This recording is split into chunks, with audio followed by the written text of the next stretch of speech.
तो hello everyone, welcome back to the channel. आज हम पढ़ेंगे सॉल्यूशन चैप्टर का one shot video. One shot के अंदर हम पूरा सॉल्यूशन चैप्टर अच्छे से कवर करेंगे। एट द एंड मैं आपको एक मिसलिनियस क्वेश्चंस की एक वर्कशीट दूंगी जो आप अपने घर पे सॉल्व कर सकते हैं, और अगर आपको नहीं आती है तो आप कमेंट करके बता सकते हैं, मैं वो भी सॉल्व करा दूँगी। सो चलिए स्टार्ट करते हैं सॉल्यूशन चैप्टर की वीडियो। चैप्टर शुरू करने से पहले हमें ये पता होना चाहिए हम चैप्टर के अंदर पढ़ने क्या वाले हैं। हमने इस चैप्टर को डिवाइड किया है 4 पार्ट्स में। एक concentration term, second is solubility, third is colligative property and fourth part of this chapter is abnormal molar mass. Concentration term के अंदर हम ये टर्म्स पढ़ेंगे: मास by mass percentage, mass by volume, volume by volume, molarity, molality, mole fraction and parts per million. And two more terms are there, normality and formality. But these two terms are not that much important for the CBSE board exams point of view. But in competitive exams, they are important. तो वो भी हम cover करेंगे इस chapter के अंदर। Second part है इस चैप्टर का, इस सॉल्युबिलिटी, जिसमें हेनरी लॉ पढ़ना है, Raoult's law, vapour pressure, ideal non ideal solutions and azeotropes पढ़ने हैं। थर्ड पार्ट में कॉलिगेटिव प्रॉपर्टीज़ हैं। हर सॉल्यूशन की 4 कॉलिगेटिव प्रॉपर्टी हैं: relative lowering in vapour pressure, elevation in boiling point, depression in freezing point and osmotic pressure. ये चारों colligative property हम इस वीडियो के अंदर कवर करेंगे। एट लास्ट जो फोर्थ पार्ट है चैप्टर का, दैट इज़ एबनॉर्मल मोलर मास, जिसको हम रिप्रेजेंट करते हैं, जिसको हम अकाउंट करते हैं कि कब जब डिसोसिएशन और एसोसिएशन होता है तो उनके केसेस में हमारे मोलर मासेस डिफरेंट हो जाते हैं। तो उनके केस में उन एसोसिएशन और डिसोसिएशन को अकाउंट करने वाला कि कितने एक्सटेंट तक एसोसिएशन और डिसोसिएशन होगा, हमारे पास एक फैक्टर होता है, that is want of factor. वो भी हम पढ़ेंगे दोनों केसेस के लिए, डिसोसिएशन केस के लिए भी और एसोसिएशन केस के लिए भी। So this is the flow chart. So let's start from the concentration terms. Okay, so before starting the concentration term, you should be very clear about the name of the chapter. The name of chapter is solution. तो आपको solution क्या होता है ये पता होना चाहिए. Solution is a homogeneous mixture of two or more component जिसका composition vary हो सकता है within certain limits. Certain limit के अंदर हम उसको vary कर सकते हैं. For example, अगर मैं sugar solution बना रही हूँ तो मैं 2 चम्मच चीनी और 1 ग्लास पानी लूँगी तब भी मेरा sugar solution बनेगा. मैं 4 चम्मच चीनी और 1 ग्लास पानी लूँगी तब भी sugar solution बनेगा. बट एक सर्टेन लिमिट है मेरे पास, मैं कुछ अमाउंट ही ऐड कर सकती हूँ. एक टाइम ऐसे आएगा जब मैं और सॉल्यूट को ऐड नहीं कर पाऊँगी, तो उससे पहले पहले जो सॉल्यूशन बनेगा, जो होमोजेनियस मिक्सचर बनेगा 2 कंपोनेंट का, उसको हम बोलते हैं सॉल्यूशन. सॉल्यूशन के 2 कंपोनेंट्स होते हैं, एक सॉल्यूट एक सॉल्वेंट. सॉल्यूट वो कंपोनेंट है जो कि लेस अमाउंट में प्रेजेंट होता है, और सॉल्वेंट वो कंपोनेंट है जो लार्जर अमाउंट में प्रेजेंट होता है. जैसे अगर मैंने शुगर सोल्यूशन बनाया, मैं 90 ml पानी ले रही हूँ और इसके अंदर मैंने 10 gram, because it is a solid. तो अगर मैंने 90 ml पानी लिया और उसके अंदर मैंने 10 ग्राम शुगर डाल दी, तो 10 gram is the lesser amount, तो ये मेरा सॉल्यूट हो जाएगा, और 90 ml पानी ज़्यादा अमाउंट है तो ये मेरा सॉल्वेंट हो जाएगा.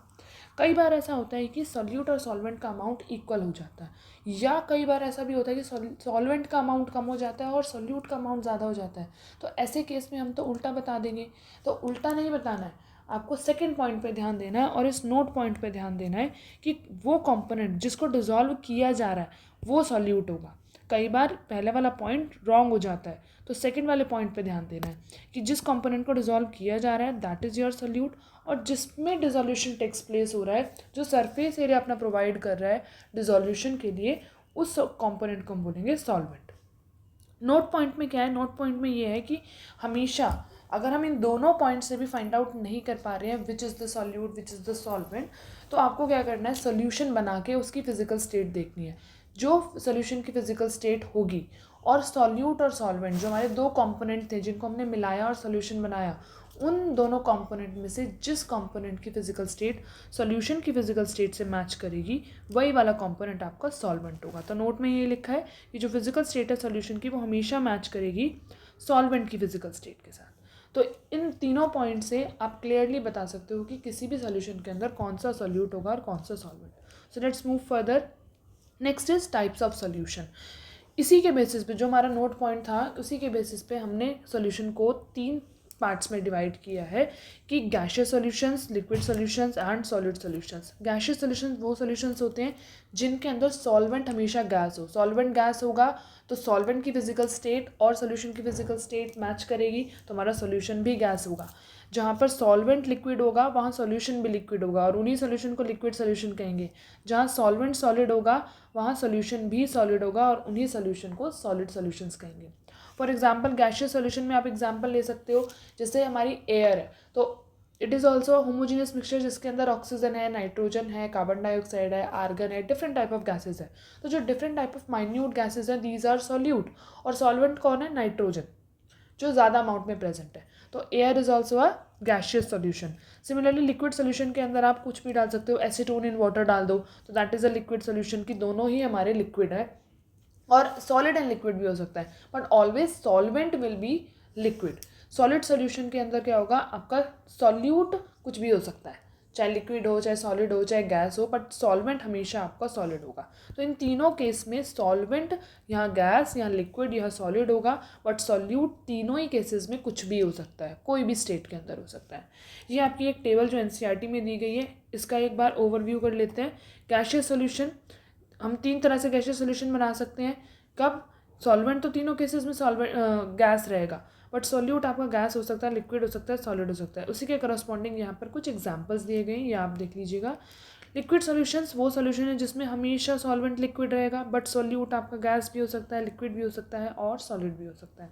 सॉलिड सॉल्यूशंस में same, solvent will always be in liquid state and solute can be gas, liquid और solid. These are some examples.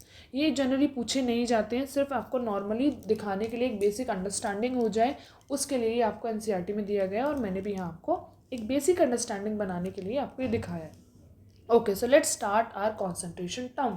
First topic जो हमने डिवाइड किया था, कॉन्सेंट्रेशन टर्म बहुत इंपॉर्टेंट टॉपिक है बट ये 11th क्लास में भी पढ़ाया जा चुका है, तो इसलिए इससे बोर्ड में क्वेश्चन आने के, सीबीएसई बोर्ड एग्जाम्स में क्वेश्चन आने के कम चांसेस होते हैं क्योंकि ये पुराना टॉपिक है। बट अगर आपको ये कॉन्सेंट्रेशन टर्म वाला टॉपिक नहीं आएगा तो आप आगे के क्वेश्चंस, आगे के टॉपिक्स नहीं कर सकते हो, तो इनको बहुत ध्यान से समझना है। सबसे पहले हमें ये पता होना चाहिए what is concentration of a solution. तो concentration of a solution is defined as a amount of solute present in the given quantity of solution. एक given quantity of solution, given quantity कुछ भी हो सकती है, 100 ml, 20 ml, 50 ml, 1 litre, 10 litre, जो भी आपको गिवन क्वांटिटी ऑफ सोल्यूशन दी गई है उसके अंदर कितना अमाउंट ऑफ सोल्यूट प्रेजेंट है, that is the concentration of solution. For example, जैसे मैं आपको स्टार्टिंग में भी एग्जांपल दी थी कि मैंने एक शुगर सोल्यूशन बनाया, मैंने उसके अंदर 1 गिलास पानी ले लिया, ये 1 गिलास है, 1 गिलास पानी ले लिया, इसमें मैं क्या कर रही हूँ, 1 चम्मच शुगर डाल रही हूँ। 1 गिलास मैंने पानी ले लिया जिसके अंदर मैं 2 चम्मच शुगर डाल रही हूँ। तो जिसके अंदर मैंने 1 चम्मच शुगर डाला और जिसके अंदर मैंने 2 चम्मच शुगर डाला, दोनों में से कॉन्सेंट्रेशन किसकी ज़्यादा होगी? 2 चम्मच वाले की ज़्यादा होगी। कैसे पता लगा? टेस्ट करके पता चल गया जी। पर केमिस्ट्री लेबोरेटरी के अंदर कई सारे सॉल्यूशंस ऐसे होते हैं जिनको आप टेस्ट करके नहीं उनकी कॉन्सेंट्रेशन पता लगा सकते। उनकी कॉन्सेंट्रेशन फाइंड आउट करने के लिए आपको कुछ कॉन्सेंट्रेशन टर्म्स चाहिए, तो वही कॉन्सेंट्रेशन टर्म आपको यहाँ पर पढ़नी है। तो first is mass by mass percentage. Mass by mass percentage में the formula is mass of component divided by mass of solution. Percentage term है तो मल्टीप्लाई कर देंगे 100 से। मास बाय वॉल्यूम में as the name indicates mass by volume, तो mass will be present in numerator and volume will be in denominator. तो mass of component divided by volume of solution, percentage term है, multiply करेंगे 100 से। Volume by volume, volume of component divided by volume of solution multiply by 100। यहाँ मास by मास आपको दिख रहा है तो इट मीन्स आपका सॉल्यूट भी सॉलिड होगा और आपका सोल्यूशन भी सॉलिड होगा और तो सॉल्वेंट भी सॉलिड होगा। यहाँ सब कुछ सॉलिड है, तो जब सब कुछ सॉलिड हो, आपका सॉलिड सोल्यूशन हो, तो उसके केस में हम कॉन्सेंट्रेशन इस वाले टर्म से निकालते हैं। अगर आपका लिक्विड सोल्यूशन है, क्योंकि यहाँ वॉल्यूम ऑफ सोल्यूशन यूज़ किया गया है, तो मतलब सोल्यूशन लिक्विड है तो सॉल्वेंट भी लिक्विड होगा।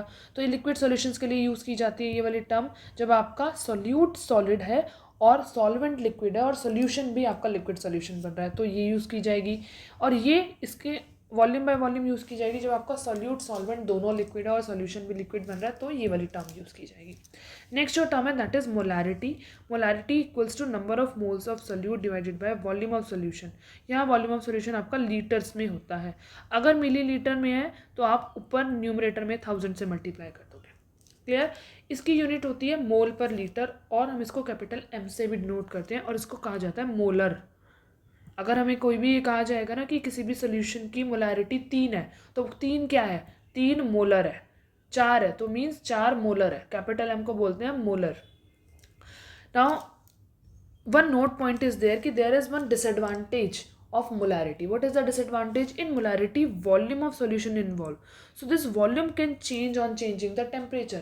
अगर मेरे को किसी रिएक्शन के अंदर कोई भी एसिड रिक्वायर्ड है, कोई भी मेरे को रिएजेंट रिक्वायर्ड है और उस रिएजेंट की मेरे को कॉन्सेंट्रेशन फिक्स रखनी है कि मेरे को तो सिर्फ 2 मोलैरिटी वाला 2 मोलर कॉन्सेंट्रेशन चाहिए, और अगर मैंने उसको किसी रिएक्शन के अंदर डाल दिया, यूज़ कर लिया, और उस रिएक्शन को कहीं हीट करना पड़ गया या उसका टेम्परेचर बहुत लो करना पड़ गया, तो टेम्परेचर चेंज करते ही जो रिएजेंट मैंने डाला है उसकी कॉन्सेंट्रेशन चेंज हो जाएगी, because it is in terms of molarity. तो मोलैरिटी टेम्परेचर चेंज करते ही चेंज होती है, तो जिसकी वजह से हमारे रिएक्शन के अंदर वेरिएशन आ सकती है अगर मैंने कॉन्सेंट्रेशन को मोलैरिटी की टर्म्स में लिया है। तो this is a very big disadvantage of molarity कि हम मोलैरिटी को सिर्फ तभी यूज़ कर सकते हैं जब हम अपनी रिएक्शन को रूम टेम्परेचर पे कर रहे हैं। टेम्परेचर बढ़ाएंगे या टेम्परेचर घटाएंगे तो मोलैरिटी विल चेंज और हमारी केमिकल रिएक्शन जो हम कर रहे हैं उसका रिजल्ट प्रॉपर नहीं आएगा, एक्यूरेट नहीं आएगा। तो इस डिसएडवांटेज को कवर करने के लिए हमारी नेक्स्ट कॉन्सेंट्रेशन टर्म आती है मोलैलिटी। तो मोलैलिटी होती है number of moles of solute. Molarity के जैसे ही ऊपर भी number of moles of solute, molality में भी और मोलैरिटी में भी number of moles of solute. बस यहाँ डिनोमिनेटर में क्या है, मास ऑफ सॉल्वेंट। तो mass is independent of temperature, तो मास नहीं चेंज होगा टेम्परेचर चेंज करने पे। तो मोलैलिटी को हम किसी भी कंडीशन में यूज़ कर सकते हैं, कहीं पर भी, ज़्यादा टेम्परेचर, कम टेम्परेचर, रूम टेम्परेचर, कहीं भी यूज़ करेंगे, ये हमेशा फिक्स होगी। इसकी यूनिट्स होती है मोल पर केजी और इसको डिनोट किया जाता है स्मॉल m से और इसको कहा जाता है मोलल। अगर मैं बोलूँगी कि मेरे सॉल्यूशन की मोलैलिटी 2 है, 2m, तो इट मीन्स मेरी मोलैलिटी क्या है, सॉल्यूशन की मोलैलिटी 2 मोलल। यहाँ इस फॉर्मूले के अंदर मास ऑफ सॉल्वेंट केजी में है तो ऊपर कुछ मल्टीप्लाई नहीं करना। अगर मास ऑफ सॉल्वेंट आपको ग्राम्स में दिया गया है तो आप मल्टीप्लाई करोगे 1000 से in numerator. Now note point same जो मैंने अभी आपको बताया कि मोलैलिटी को कंसिडर किया जाता है better in comparison of molarity, क्योंकि ये टेम्परेचर इंडिपेंडेंट है, ये डजंट चेंज विद टेम्परेचर, क्योंकि यहाँ मास ऑफ सॉल्वेंट इन्वॉल्व है, बट वॉल्यूम इन्वॉल्व है मोलैरिटी के अंदर। तो मोलैरिटी ज़्यादा बेटर नहीं है, मोलैरिटी ज़्यादा बेटर है मोलैरिटी के ऊपर। Next concentration term is mole fraction. It is a fraction. अभी तक हमने परसेंटेज टर्म पढ़ ली, ये मोलैरिटी मोलैलिटी पढ़ ली। अब हम पढ़ेंगे फ्रैक्शन की टर्म्स में किस तरह से हम कॉन्सेंट्रेशन को रिप्रेजेंट करते हैं। तो मोल फ्रैक्शन को काई से रिप्रेजेंट किया जाता है। दिस इज KII काई, नॉट एक्स। तो ये ध्यान रखेंगे कि काई से रिप्रेजेंट किया जाता है। It is equal to number of moles of component divided by total number of moles. ये इस तरह से है कि जैसे सपोज मैंने एक बॉक्स ले लिया, उस बॉक्स में मैंने एक पार्ट को शेड कर दिया। अब मुझसे कहा जा रहा है कि मेरे को शेडेड और अनशेडेड का फ्रैक्शन निकालना है। तो मैं क्या करूँगी, शेडेड का फ्रैक्शन निकालने के लिए एक नंबर ऑफ पार्ट्स जो कि शेडेड है दैट इज़ 1, फिर डिवाइडेड करूँगी total number of part that is 4। तो 1/4 is the fraction of shaded portion. Similarly अगर मुझसे कहा जाएगा अनशेडेड का निकालने के लिए, तो या तो मैं ये कर सकती हूँ इसी फ्रैक्शन को 1 में से माइनस कर दूँ, क्योंकि टोटल जो होता है फ्रैक्शन हमेशा 1 होता है, जैसे टोटल परसेंटेज हमेशा 100 होती है। या मैं क्या करूँगी, सिर्फ अनशेडेड का निकालने के लिए अनशेडेड के कितने नंबर ऑफ पार्ट्स हैं, 3, टोटल नंबर ऑफ पार्ट्स 4, तो 3 डिवाइडेड बाय 4 ऐसे आएगा। तो सिमिलरली जब मेरे को मोल फ्रैक्शन निकालना है, तो मतलब कि मैं एक सॉल्यूशन के अंदर जो डिफरेंट टाइप के मोल्स प्रेजेंट है ना, उनका फ्रैक्शन निकालना चाह रही हूँ। तो उसमें क्या मैं करूँगी, जिस कंपोनेंट का मोल फ्रैक्शन निकालना चाहूँगी उस कंपोनेंट के नंबर ऑफ मोल्स न्यूमरेटर में और divided by total number of moles, जो भी डिफरेंट टाइप के मोल्स एक सोल्यूशन के अंदर प्रेजेंट है। तो सपोज मैं बाइनरी सोल्यूशन की बात कर रही हूँ। In this chapter we have to consider only binary solution, और कोई सोल्यूशन हमें नहीं पढ़ना। तो अगर हम बाइनरी सोल्यूशन की बात कर रहे हैं तो मेरे पास 2 मोल फ्रैक्शन निकलेंगे 2 कंपोनेंट के। तो काई A is the mole fraction of component ए, तो ये इक्वल हो जाएगा Na/Na plus Nb। Na plus Nb is total number of moles. Similarly काई बी निकालेंगे तो इक्वल हो जाएगा Nb divided by Na plus Nb। और हमें पता है कि फ्रैक्शन क्या होता है, टोटल फ्रैक्शन हमेशा 1, तो काई ए प्लस काई बी 1 हो जाएगा।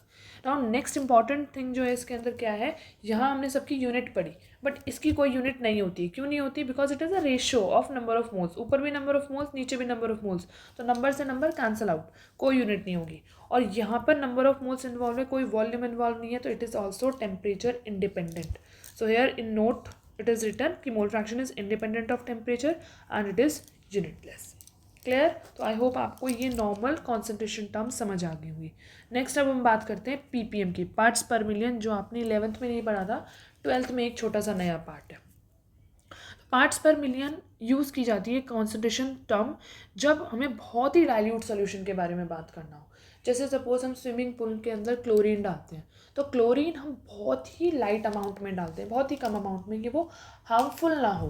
हम जो भी लोग उसके अंदर तैरेंगे, स्विमिंग करेंगे, बच्चे भी होते हैं जो स्विमिंग पूल में आते हैं, तो वो उनको हार्म ना करे, तो वो हमें बहुत ही माइन्यूट क्वांटिटी के अंदर डालना होता है। तो ये ऐसे सॉल्यूशंस जहाँ पर सॉल्यूट को बहुत ही कम क्वांटिटी में डाला जाता है, या बहुत ही डाइल्यूट सॉल्यूशंस जो होते हैं उनके कॉन्सेंट्रेशन को फाइंड आउट करने के लिए हम पार्ट्स पर मिलियन का यूज़ करते हैं। तो it is defined as the number of parts of solute present in every 10⁻⁶ parts of the solution. हर 1 मिलियन में पार्ट्स में हम देख रहे हैं कि 1 मिलियन पार्ट ऑफ सोल्यूशन के अंदर कितना पार्ट सोल्यूट का प्रेजेंट है। तो PPM is number of parts of solute divided by total number of parts, और इसको मल्टीप्लाई करेंगे 1 मिलियन से 10⁻⁶ से। Next some other concentration terms are normality and formality.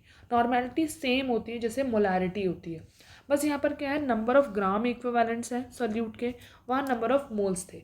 Number of gram equivalent को हम कैसे फाइंड आउट करते हैं, नंबर ऑफ मोल्स को हम मल्टीप्लाई कर दें अगर एन फैक्टर के साथ, तो मेरे नंबर ऑफ ग्राम इक्विवेलेंट्स निकल जाएंगे। अब एन फैक्टर क्या होता है, जब भी हम एसिड्स का एन फैक्टर निकालेंगे तो हम ये देखेंगे वो कितने H+ आयन्स दे रहा है। कभी भी हम बेसिस का एन फैक्टर निकालेंगे तो हम देखेंगे कि वो कितने number of OH negative ion दे रहा है। सपोज मेरे को H2SO4 का नॉर्मेलिटी निकालने के लिए कहा है, तो मैं पहले इसका एन फैक्टर निकालूंगी। तो एन फैक्टर कैसे निकालूंगी, मैं इसका डिसोसिएशन कर दूंगी, ये 2 H पॉजिटिव और एक SO4 2 नेगेटिव देगा, तो एन फैक्टर कितना हो गया, 2। HCl का अगर मैं निकालूंगी तो HCl ऑन डिसोसिएशन एक ही H पॉजिटिव देगा और Cl नेगेटिव, तो इसका एन फैक्टर हो गया 1। तो हमें डिसोसिएशन करके देखना है कि कौन सा एसिड कितने H पॉजिटिव देता है, और अगर बेस है तो वो कितने OH नेगेटिव देता है। बस उसको एन फैक्टर को हमें यहाँ मल्टीप्लाई कर देना नंबर ऑफ मोल से, बाकी सारा फॉर्मूला आपका नॉर्मेलिटी का बिल्कुल सेम है मोलारिटी के जैसे।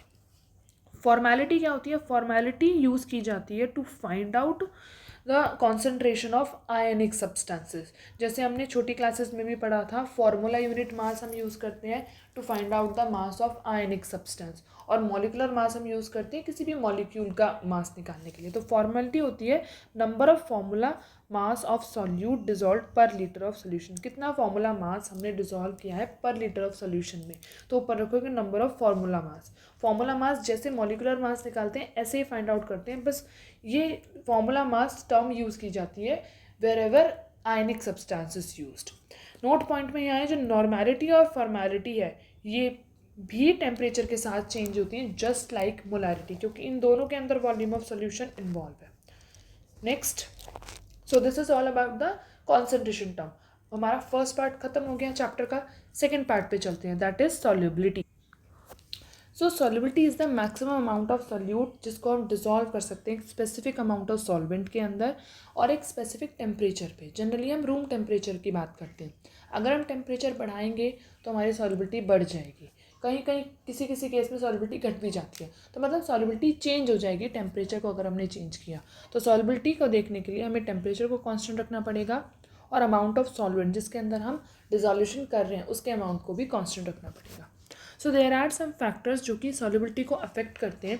पहला फैक्टर है nature of solute and solvent, second factor is temperature, third is pressure.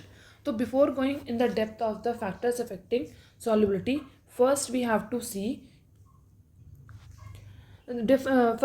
see the solubility of different type of solutions. So there are different type of solutions, solid in liquid solutions, gas in liquid solution, and one more, liquid in liquid solution is also there. But liquid in liquid solution की जो solubility है उसके context में हम vapour pressure पढ़ते हैं, तो उसको हमने इसलिए यहाँ पर नहीं लिखा हुआ है, तो वो हम नेक्स्ट टॉपिक में पढ़ेंगे।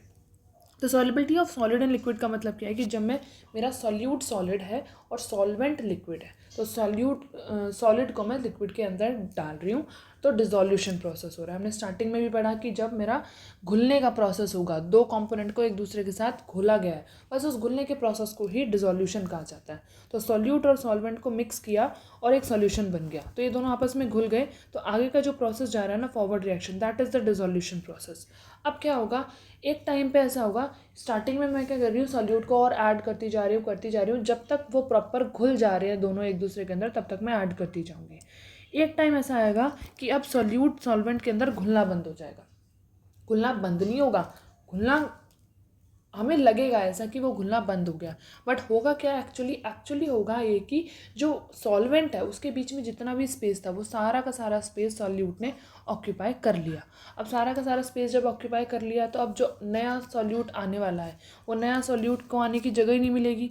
फॉर एग्जाम्पल, मैंने जैसे पहले भी आपको बताया हुआ है कि एक ये बेंच है, इस बेंच पे मैं 1 2 3 4 5 6 बच्चों को बिठा सकती हूँ।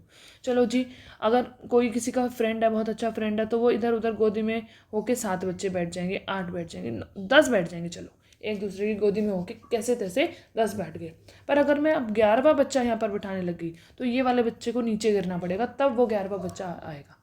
तो सिमिलरली यहाँ पर क्या होगा, जब मैंने सॉल्यूट को सॉल्वेंट के अंदर डाला, तो डिसोल्यूशन प्रोसेस जितना हो सकता था, जितना स्पेस सॉल्वेंट का सॉल्यूट ऑक्यूपाई कर सकते थे, वो सारा ऑक्यूपाई कर लिया।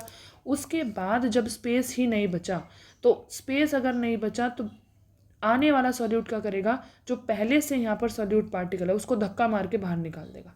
और धक्का मार के बाहर निकालेगा तो हमें क्या लगेगा कि जो हम चीनी डाल रहे हैं, जो हम सॉल्यूट डाल रहे हैं, वो सॉल्यूट तो डिज़ोल्व ही नहीं हो रहा, बट वो डिज़ोल्व हो रहा है, पहले वाला निकल के बाहर आ जा रहा है। तो जो ये पहले वाला, अब दो रिएक्शन चलनी शुरू हो गई, आगे वाली मतलब डिसोल्यूशन प्रोसेस, और जो पहले वाला निकल के बाहर आ रहा है उसको हम बोलेंगे क्रिस्टलाइजेशन प्रोसेस। तो बैकवर्ड रिएक्शन भी चलनी शुरू हो जाएगी कि सॉल्यूशन से सॉल्यूट और सॉल्वेंट बनना शुरू हो रहे हैं। इस प्रोसेस को हम बोलते हैं क्रिस्टलाइजेशन प्रोसेस। तो एक ऐसा टाइम आएगा जब ये क्रिस्टलाइजेशन प्रोसेस और डिसोल्यूशन प्रोसेस दोनों एक दूसरे के साथ इक्विलिब्रियम में आ जाएंगे, तब हमें ऐसा लगेगा कि हमारी जो रिएक्शन है वो स्टॉप हो गई है। बट एक्चुअली रिएक्शन स्टॉप नहीं होती है। इस केस में क्या होता है, फॉरवर्ड डायरेक्शन जो डिसोल्यूशन प्रोसेस है और बैकवर्ड डायरेक्शन जो क्रिस्टलाइजेशन प्रोसेस है, ये दोनों ही प्रोसेस का रेट बराबर हो जाता है। तो जितनी स्पीड से आगे डिसोल्यूशन हो रहा है, उतनी स्पीड से क्रिस्टलाइजेशन हो जा रहा है। तो हमें ऐसा लगता है कि रिएक्शन रुक गई है, बट रिएक्शन रुकती नहीं है, रिएक्शन हैज़ अचीव्ड इक्विलिब्रियम। सो यहाँ कुछ दो पॉइंट दे रखे हैं जो आपको पहले भी पता होंगे, जूनियर क्लासेस में पढ़े हैं, saturated solution and unsaturated solution. Saturated solution is the solution जिसके अंदर हम और सोल्यूट ऐड नहीं कर सकते। अनसैचुरेटेड के अंदर हम और सोल्यूट ऐड कर सकते हैं। So this is all about the solubility, कि सॉलिबिलिटी सॉलिड एंड लिक्विड के अंदर होती क्या है। अब हमें पढ़ने हैं कौन कौन से फैक्टर्स हैं जो कि अफेक्ट करते हैं सॉलिड एंड लिक्विड सॉल्यूशन के अंदर जो सॉलिबिलिटी है उसको। पहला फैक्टर है effect of nature of solute and solvent.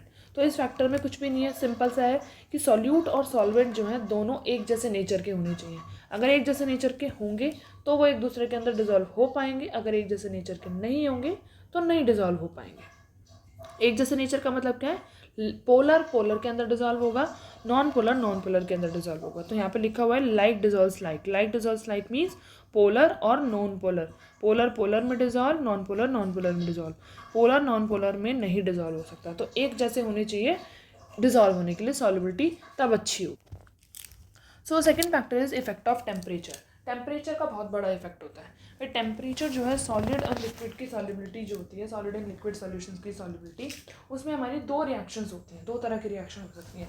मतलब पहली रिएक्शन, जब मैंने दो कंपोनेंट को मिक्स किया, सॉल्यूट और सॉल्वेंट को मिक्स कर दिया आपस में, मतलब डिसोल्यूशन प्रोसेस जो हुआ है, अगर वो डिसोल्यूशन प्रोसेस आपका एंडोथर्मिक है तो अलग इफेक्ट होगा टेम्परेचर का सॉल्युबिलिटी पे, और अगर वो रिएक्शन एक्सोथर्मिक है तो अलग इफेक्ट होगा। एंडोथर्मिक रिएक्शन का मतलब क्या है कि हीट उसको चाहिए।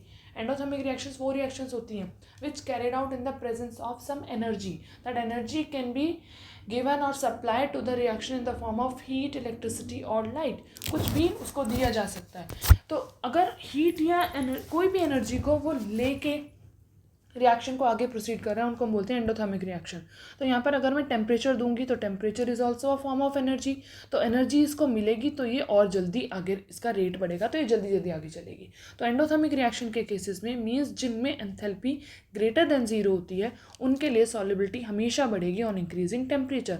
फॉर एग्जाम्पल NaNO3 KNO3, अगर इस तरह के मेरे पास सॉल्यूट हैं, इनको मैंने पानी के अंदर मिलाया, किसी भी सॉल्वेंट के अंदर मिलाया, तो जो रिएक्शन होगी वो रिएक्शन हमेशा एंडोथर्मिक होगी और यह रिएक्शन जल्दी होगी, फास्ट हो जाएगी ऑन इंक्रीजिंग टेम्परेचर। सेकेंड, अगर हमारा जो एक्सोथर्मिक प्रोसेस है, अगर डिसोल्यूशन प्रोसेस एक्सोथर्मिक है मींस कि दो कंपोनेंट को मिलाने के बाद वो ऑलरेडी हीट को बाहर फेंक रहे हैं, बाहर रिलीज कर रहे हैं, तो अगर मैं उस केस में टेम्परेचर उनको दूंगी तो पहले ही अपनी एनर्जी बाहर फेंक रहे हैं, तो मैं अगर उनको एनर्जी बाहर से दूंगी तो इट मीन्स मैं उनके प्रोसेस को हिंडर कर रही हूँ। तो ऐसे केस में टेम्परेचर बढ़ाने पर सॉल्युबिलिटी घट जाएगी।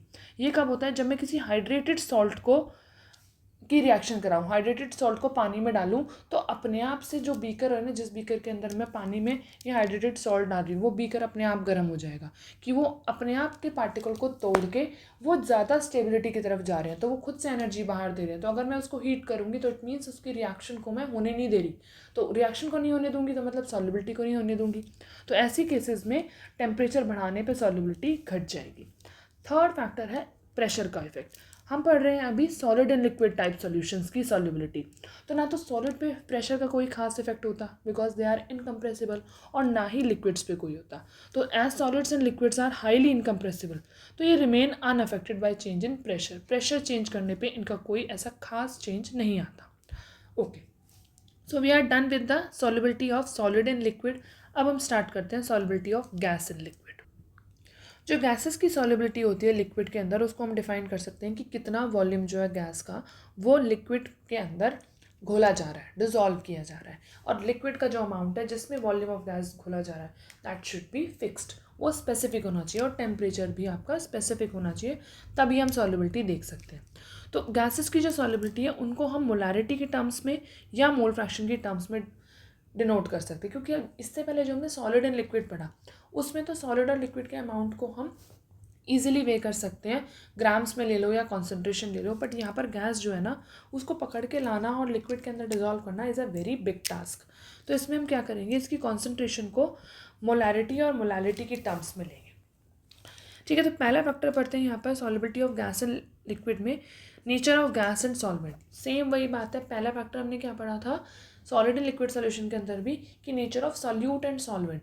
तो नेचर आपका अगर दोनों का नेचर एक जैसा होगा, दोनों पोलर होंगे तो ईजिली डिजॉल्व हो जाएंगे, दोनों नॉन पोलर होंगे तो भी ईजिली डिजॉल्व हो जाएंगे, बट एक पोलर है एक नॉन पोलर है तो ईजिली डिजॉल्व नहीं हो पाएंगे। तो सेम एक सिंपल सी लाइन है यहाँ पर, लाइक डिजॉल्व्स लाइक, एक जैसे होंगे तो डिजॉल्व हो जाएंगे, एक जैसे नहीं होंगे तो डिजॉल्व नहीं होंगे। सेकेंड फैक्टर है इफेक्ट ऑफ टेम्परेचर।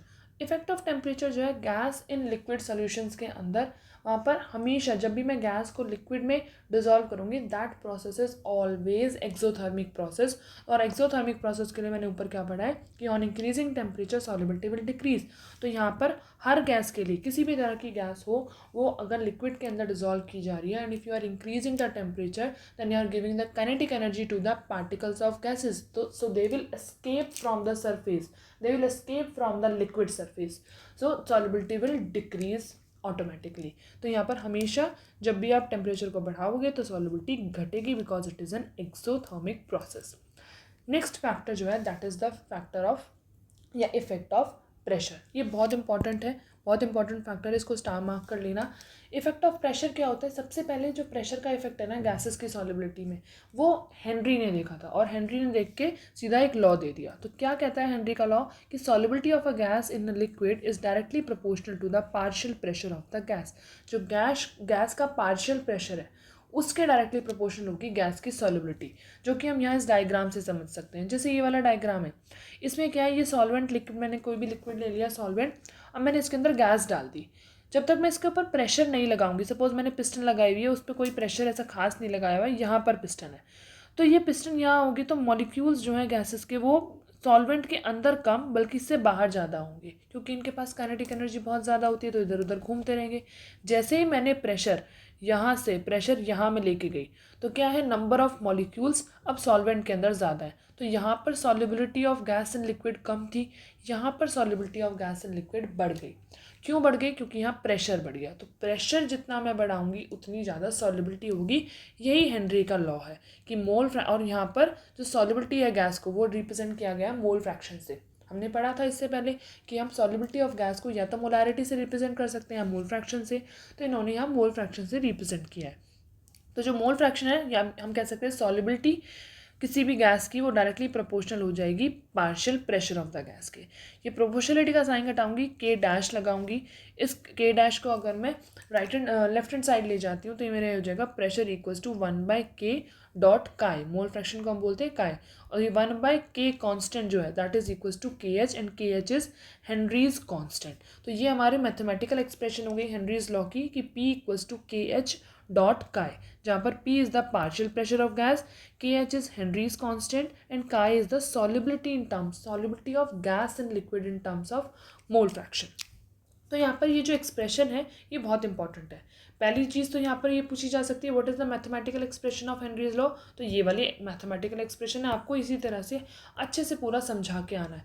आपको बोर्ड का पेपर जो अपीयर होने वाले हैं बच्चे, उन्हें इस तरह से पेपर अटेम्प्ट करना है जैसे कि एग्जामिनर को कुछ आता ही नहीं है। आप सारी चीज़ एग्जामिनर को बता के आओगे कि ये क्या है, ये क्या है, ईच एंड एवरीथिंग आपको उसे बता के आनी है। तो बहुत ही अच्छे से पेपर अटेम्प्ट करना है। तो ये नोट्स अगर आप अच्छे से पढ़ोगे, वीडियो अच्छे से देखोगे, तो you will be able to write board exam in a very good way. तो नेक्स्ट इज KH वैल्यू, जो ये आपने मैथमेटिकल एक्सप्रेशन यहाँ पर हम लेके आए हैं। इस मैथमेटिकल एक्सप्रेशन का हम पहले ग्राफ बनाएंगे। स्ट्रेट लाइन ग्राफ आएगा y equals to mx plus c वाला। c यहाँ इंटरसेप्ट कुछ है नहीं, m स्लोप जो कि KH के बराबर है। इसको x एक्सिस पे डिनोट करेंगे, इसको y एक्सिस पे डिनोट करेंगे। तो x एक्सिस पे काय, y एक्सिस पे p, स्लोप हो गया आपका KH की वैल्यू। और जैसे जैसे सॉल्युबिलिटी बढ़ेगी वैसे वैसे प्रेशर बढ़ेगा, ये हम ग्राफ की हेल्प से भी देख सकते हैं। तो this is the graphical representation of Henry's law. अब जो KH है ना, ये बहुत सारी चीज़ पे फ़र्क डालता है। पहला कि KH की जो वैल्यू है वो डिपेंड करती है अलग गैस की अलग होती है, नेचर ऑफ गैस पे ये डिपेंड करता है। अगर मैंने गैस का नेचर चेंज किया मतलब O2 के लिए अलग होगी, N2 के लिए अलग होगी, H2 के लिए अलग होगी। हर गैस के लिए KH की वैल्यू अलग होती है। सेकेंड, ये टेम्परेचर पे भी डिपेंड करता है। अगर मैंने टेम्परेचर बढ़ाया तो KH की वैल्यू बढ़ जाएगी, टेम्परेचर घटाया तो KH की वैल्यू घट जाएगी। टेम्परेचर के डायरेक्टली प्रोपोर्शनल है KH की वैल्यू।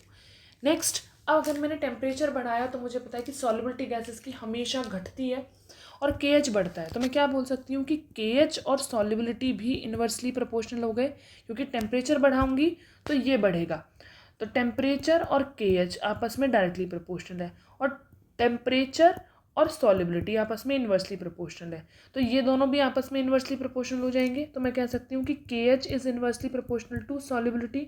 तो इसलिए अगर टेम्परेचर बढ़ाने पे KH की वैल्यू बढ़ेगी तो सॉल्युबिलिटी घट जाएगी। यही रीज़न होता है कि जो एक्वेटिक एनिमल्स होते हैं उनको कोल्ड वाटर में ज़्यादा कंफर्टेबल लगता है, क्योंकि कोल्ड वाटर में क्या होगा, KH की वैल्यू कम तो सॉल्युबिलिटी ज़्यादा। क्लियर, सॉल्युबिलिटी ज़्यादा तो वो इजीली ब्रीथ कर पाएंगे ऑक्सीजन, जो डिजॉल्व ऑक्सीजन है सी वाटर के अंदर वो। तो सेम चीज़ यहाँ लिखी हुई है कि on increasing temperature KH value बढ़ती है तो सॉल्युबिलिटी घट जाती है। इसलिए एक्वेटिक स्पीशीज ज़्यादा कंफर्टेबल होते हैं कोल्ड वाटर में, क्योंकि वहाँ टेम्परेचर होता है कम, KH वैल्यू कम तो सॉल्युबिलिटी ज़्यादा, तो they are comfortable in cold water.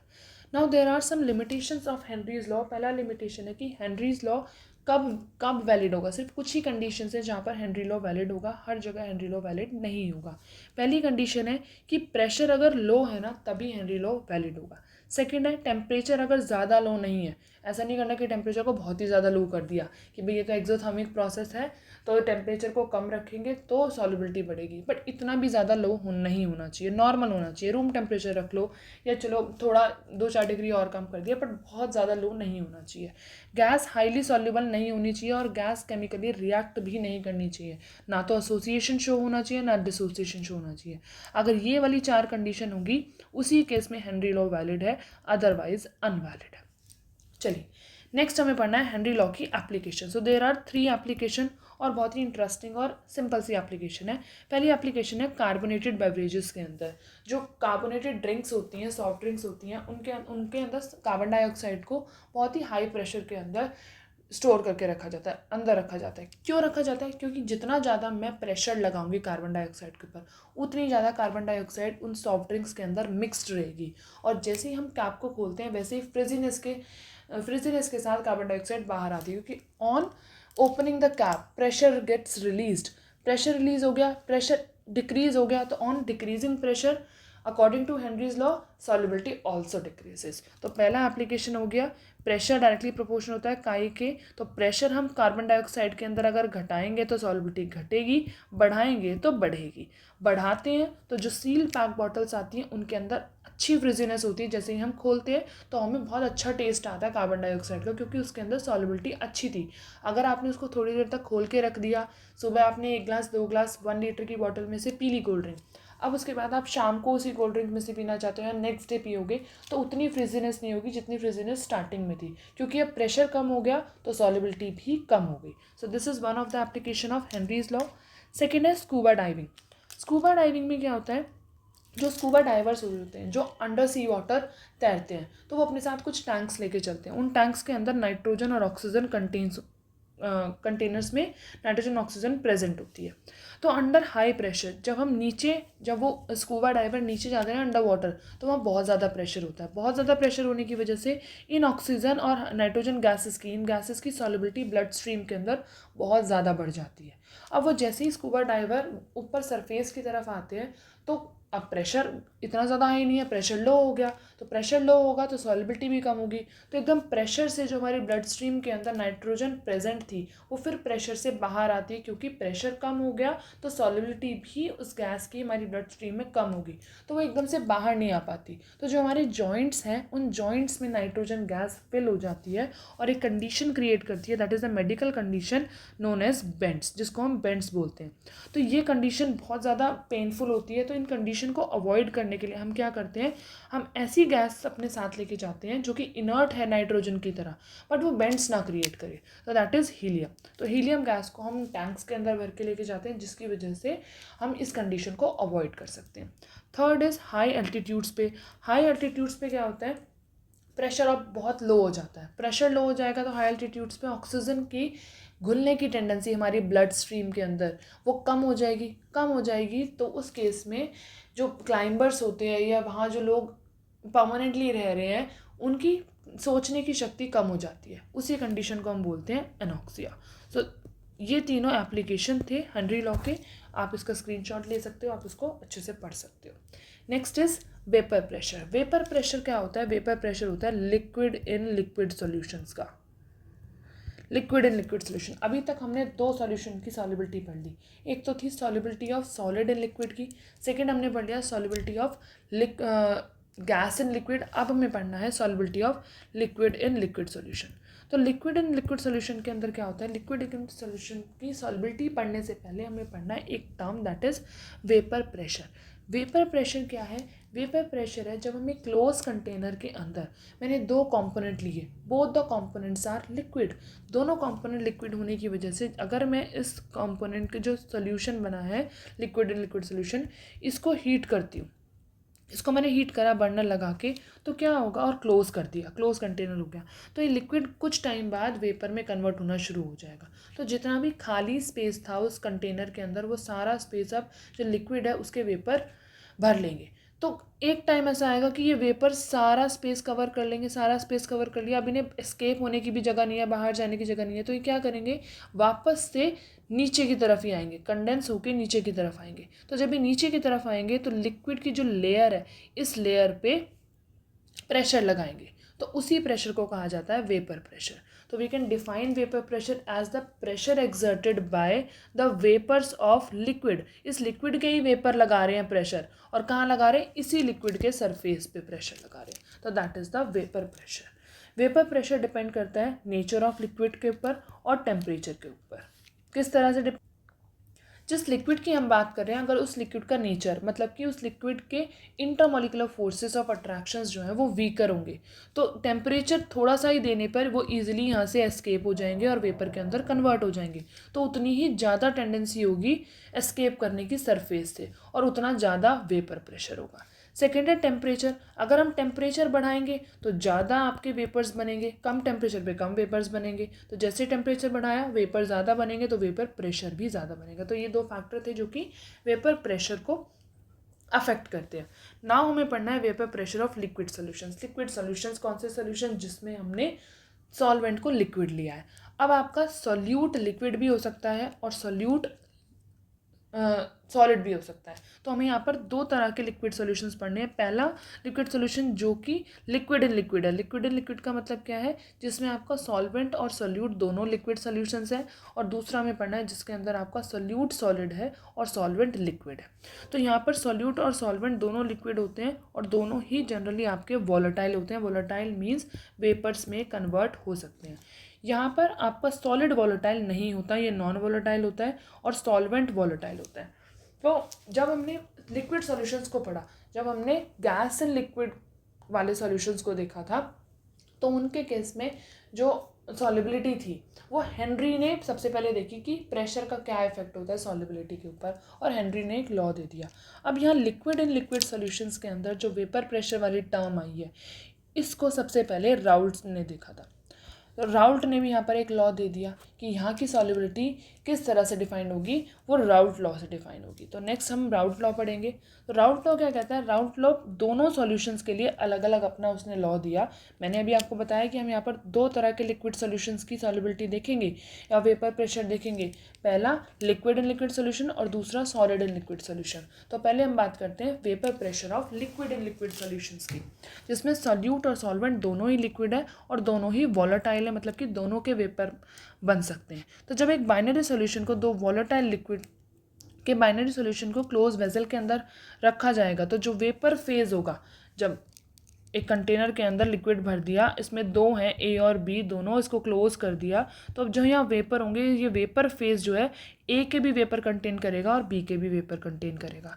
तो राउल्ट लॉ क्या कहता है, वॉलेटाइल सॉल्यूट के लिए स्टेट करता है कि जो पार्शियल प्रेशर है हर एक कंपोनेंट का सॉल्यूशन के अंदर जो पार्शियल प्रेशर होगा वो डायरेक्टली प्रोपोर्शनल होगा to its mole fraction present in the solution. यहाँ पर ये चीज़ गलत लिखी हुई है, वेपर नहीं होगा, दिस इज पार्शियल प्रेशर। मैं भी इसको ठीक कर देती हूँ, 1 मिनट।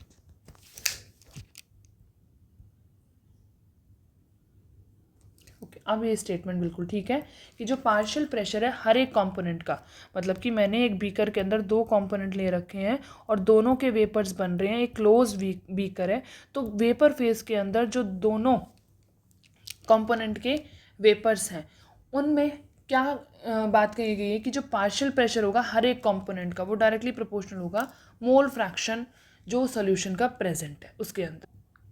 मतलब कि अगर हमारे कंपोनेंट ए और बी मैंने सॉल्यूशन के अंदर रखे हुए हैं, तो अगर ए का जो पार्शियल प्रेशर है वो किस पे डिपेंड करेगा, इसके मोल फ्रैक्शन पे डिपेंड करेगा। बी का पार्शियल प्रेशर इसके मोल फ्रैक्शन पे डिपेंड करेगा। तो मतलब जिसका मोल फ्रैक्शन ज़्यादा होगा उसका पार्शियल प्रेशर ज़्यादा होगा। तो मैं कह सकती हूँ कंपोनेंट ए जो है, अगर कंपोनेंट ए का पार्शियल प्रेशर भी देखूँ तो वो किसके बराबर होगा, डायरेक्टली प्रोपोर्शनल होगा उसके मोल फ्रैक्शन के। बी का पार्शियल प्रेशर उसके मोल फ्रैक्शन के डायरेक्टली प्रोपोर्शनल होगा। तो यहाँ पर भी हम प्रोपोर्शनलिटी का साइन हटाएंगे तो एक प्रोपोर्शनलिटी कांस्टेंट लगाएंगे, that is P not a. P not a is the pure component का प्रेशर। प्योर कंपोनेंट का प्रेशर का मतलब क्या है कि अगर मैंने एक कंटेनर के अंदर सिर्फ ए कंपोनेंट लिया है और एक कंटेनर के अंदर मैंने ए के साथ बी कंपोनेंट लिया है, तो यहाँ पर जो पी का प्रेशर जनरेट होगा that will B P not a, और यहाँ जो ए का प्रेशर जनरेट होगा वो पी ए होगा, और पी नॉट ए हमेशा पी ए से ज़्यादा होगा। क्यों ज़्यादा होगा, क्योंकि जब कंटेनर के अंदर सिर्फ ए प्रेजेंट है तो सारा का सारा वेपर प्रेशर किसकी वजह से आ रहा है, ए की वजह से आ रहा है। अब जगह तो उतनी ही थी, उतनी जगह के अंदर यहाँ सिर्फ ए के प्रेशर वेपर्स थे, यहाँ पर क्या है, यहाँ जगह उतनी ही है पर लेकिन ए के साथ साथ अब किसके वेपर्स भी आ गए, बी के भी आ गए। तो यहाँ जो वेपर प्रेशर लग रहा है वो आधा ए की वजह से लग रहा है, आधा बी की वजह से लग रहा है। तो हमेशा यहाँ पी जो है वो कम हो जाएगा और पी नॉट ए ज़्यादा रहेगा। तो पी नॉट ए हमेशा हमारा कांस्टेंट भी रहेगा। तो इसलिए मैंने कांस्टेंट यहाँ पर प्रोपोर्शनलिटी का साइन हटाया और कांस्टेंट लगाया P not A. Similarly component B के लिए P B equals to P not be काई बी हो जाएगा। सारी यहाँ पर टर्म्स आपको बताई गई है कौन सी चीज़ क्या है।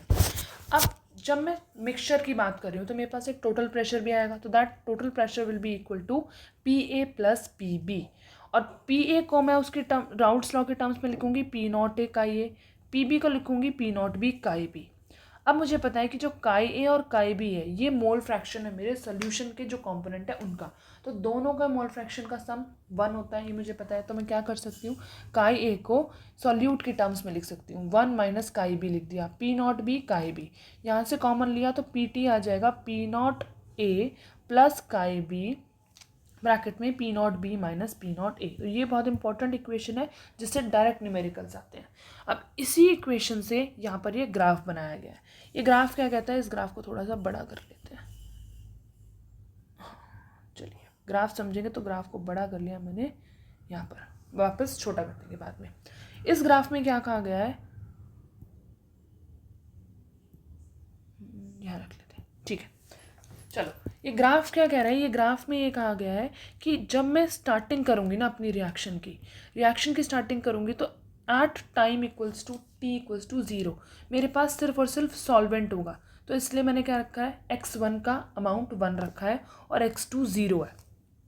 2 हमेशा रिप्रेजेंट करते हैं किसके लिए, सॉल्यूट के लिए, 1 रिप्रेजेंट करते हैं सॉल्वेंट के लिए। तो ये मेरा 0 है, ये मेरा 1 है। तो स्टार्टिंग में सिर्फ मेरे पास सॉल्वेंट होगा। जब मैं धीरे धीरे इसके अंदर सॉल्यूट को ऐड करना शुरू करूँगी तो मैं क्या कर रही हूँ, मोल फ्रैक्शन ऑफ सॉल्यूट को बढ़ाती जा रही हूँ। सॉल्यूट का मोल फ्रैक्शन बढ़ेगा तो सॉल्यूट का प्रेशर भी बढ़ेगा। और जब सिर्फ और सिर्फ सॉल्वेंट था उस टाइम पे कंटेनर के अंदर जो सॉल्वेंट का प्रेशर होगा वो मैक्सिमम होगा, क्योंकि उस कंटेनर में अब सिर्फ और सिर्फ सॉल्वेंट के वेपर्स थे। तो उसके केस में जब x1 इक्वल्स टू 1 था तो सॉल्वेंट का प्रेशर भी मैक्सिमम था। अब जब मैंने x2 को डालना शुरू करा, सेकंड जो सॉल्यूट है उसको डालना शुरू करा, तो इसका प्रेशर तो धीरे धीरे धीरे कम होगा और जो सॉल्यूट का प्रेशर था जो बिल्कुल 0 था यहाँ पर, अब वो धीरे धीरे बढ़ना शुरू हो जाएगा। तो ये धीरे धीरे बढ़ेगा, अपनी मैक्सिमम वैल्यू पर पहुँचेगा जब मैं ये मान के चल रही हूँ कि मेरे पास जो x2 है वो 1 हो गया, x2 1 हो गया और x1 क्या हो गया 0। तो इस केस में जब x2 1 हो जाएगा, x1 0 हो जाएगा, तो जो सॉल्यूट है उसका सबसे हाई प्रेशर होगा वो अपने मैक्सिमम प्रेशर पे रीच कर जाएगा। तो ये कौन सा मैक्सिमम प्रेशर है, जब हमारे कंटेनर के अंदर सिर्फ और सिर्फ सॉल्वेंट है। ये वो है जब कंटेनर के अंदर सिर्फ और सिर्फ सॉल्यूट है।